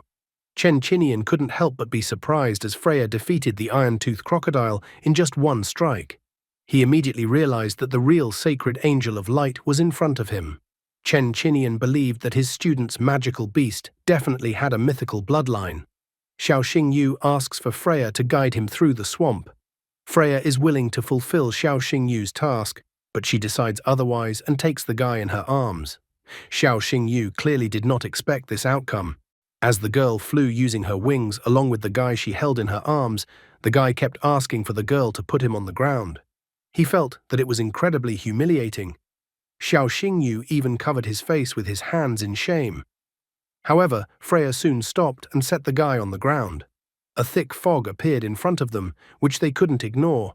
As if out of nowhere, a multitude of spiders appeared. Freya immediately swung her blades and went into battle. As Freya's attack energy rushed upwards, the blades in her hands became entangled in a web. In front of Xiao Xingyu and Freya, the same blood demonic spider that Chen Chinian had told about appeared. The bloodline demonic spider was one of the most dangerous for Xiao Xingyu in this exam, as the spider already had a mature form that was level 3, bloodline elite. The blood demonic spider also possessed a super strong thread, making the web resistant to water, fire, and chopping attacks. Attributes: poison. The spider also possessed the spider prison skill. With this skill, the blood demonic spider could create a giant web that envelops its victim and begins to constrict. Xiao Xingyu recognized the magical beast that appeared in front of him at a glance. He remembered that blood demonic spiders lived in colonies. After looking around with his gaze, the guy noticed that there were at least 20 blood demonic spiders in this cave. After that, the blood demonic spider went to attack the guy. Watching the battle, Chen Chinian believes that although the sacred angel of light only has initial form, it can ignore the difference in strength and damage even mature blood demonic spider individuals. Xiao Xingyu dodged the attack of the blood demonic spider at the last moment. After that, he decided to summon Black Fang to deal with the blood demonic spiders. Principal Su Ruyan reminds the guy not to waste his time, as he needed to get to the finish line to pass the exam, not kill all the magical beasts. Xiao Xingyu only smiled after hearing Principal Su Ruyan's words and then ordered Black Fang to attack the magical beasts in front of him. Black Fang rushed forward to attack, but the blood demonic spiders didn't just watch, and also immediately wanted to entangle Black Fang with webs. Black Fang was able to dodge most of the attacks, but one of the webs released towards him still grabbed his back leg. Following that, one of the webs launched at him, grabbed his left front leg, and restrained his movements. Xiao Xingyu decided to spring into action and asked Freya to activate the sacred shield of light on Black Fang. The guy then asked Black Fang to unwind and use the Hellfire Lotus. Freya used the sacred shield of light, causing Black Fang to release. Black Fang then unfurled, blocking the webs that were released in its direction. The Black Fang spun around so much that it formed a tornado. The blood demonic spiders began to be sucked into a powerful stream of air that they tried to escape from. However, they could not escape and began to die one by one. The Black Fang returned to Xiao Xingyu, and the guy was upset that 25 spiders were too easy to defeat, and he thought it would be more difficult. Suddenly, the entire space around the guy shook. Xiao Xingyu felt that someone with a frightening aura appeared in front of him. Stones flew in all directions as the magical beast appeared. Crypto Spider appeared in front of the guy and his summoned magical beasts. Crypto Spider was a fully evolved magical beast. Crypto Spider possessed the skills: super strength thread, swarm intelligence. Attributes: mental. Chen Qinian asks for Xiaoxing Yu to retreat, as yesterday's downpour attracted a Crypto Spider that Xiaoxing Yu won't be able to defeat. The guy wonders what will happen to the exam if he retreats. Chen Qinian thinks that the guy will be able to retake the exam next time. However, Xiaoxing Yu doesn't want to back out, because it's just wasted time and he doesn't want to retake it. Xiaoxing Yu believes that even if God himself comes between him and successfully passing the exam, he will die. He plans to destroy anyone who gets in his way. Black Fang and Freya attacked Crypto Spider. However, when the dust fell, the guy saw that Crypto Spider was unharmed and managed to defend himself from the attacks. The guy is not very happy with this development. Chen Qinian asks the guy to stop risking his life and retreat. He also stated that the teachers are sent to save the guy. Dailu also thinks that the guy should give up his scheme. She thinks that Chen Qinian is right and the guy should not go ahead with his plan. Dailu thinks that with Xiaoxing Yu's current strength, he won't be able to defeat Crypto Spider. However, Xiaoxing Yu is against the decision to run away. He reveals that he wants to pass the second Star Beast Tamer's exam and destroy the magical beast, but even more, he wanted to know his limit. Dailu thinks the guy is a real psycho since he decided to stay. Xiaoxing Yu asks Black Fang to stealthily approach Crypto Spider from behind and use the Oblivion Claw. Black Fang plunged into the darkness to stealthily get close to Crypto Spider. However, Crypto Spider wasn't going to just stand there and wait for an attack in his direction and attacked the guy himself. Realizing that things were not going well, Xiaoxing Yu asks for Freya to cover him and Black Fang launched his attack. Black Fang came out of the shadows behind Crypto Spider and used the Claw of Oblivion on Crypto Spider, scratching him in the process. Crypto Spider, for this action, knocked Black Fang back with incredible ease, like a beaten dog. Freya stood up to Xiaoxing Yu's defense and tried to soften the blow. However, the Crypto Spider struck with an incredible force that Freya couldn't contain, and they all flew away. Xiaoxing Yu hit the rock with such force that he could use a course of rehabilitation at the very least. Despite his injuries, he was able to stand up. Freya and Black Fang are badly hurt after being attacked by a Crypto Spider. The Crypto Spider began to slowly approach them. The guy started taunting Crypto Spider, trying to make the magical beast mad. Crypto Spider didn't like the taunts from the guy and went on the attack again, using its web. Xiaoxing Yu climbed on top of Black Fang and they tried to dodge the attack. Xiaoxing Yu informs Black Fang that the web is poisonous, so he asks Black Fang to retreat to safety. Crypto Spider was unwilling to let go of its prey and rushed in pursuit. Xiaoxing Yu turned around and realized that they couldn't escape so easily and needed to come up with some sort of plan. Suddenly, he noticed that the Crypto Spider's health streak was gradually decreasing, although he couldn't understand why. Would Xiaoxing Yu be able to figure out what was happening to the Crypto Spider? For the sake of the exam, there was no need to put his life in danger. You can always retake the exam, but you can't get your life back. And that's all for today. Thank you very much for watching the video. If you would like to see a sequel, please like, subscribe to the channel, and leave your wishes in the comments. You can also subscribe to Telegram to know about new videos. Bye everybody.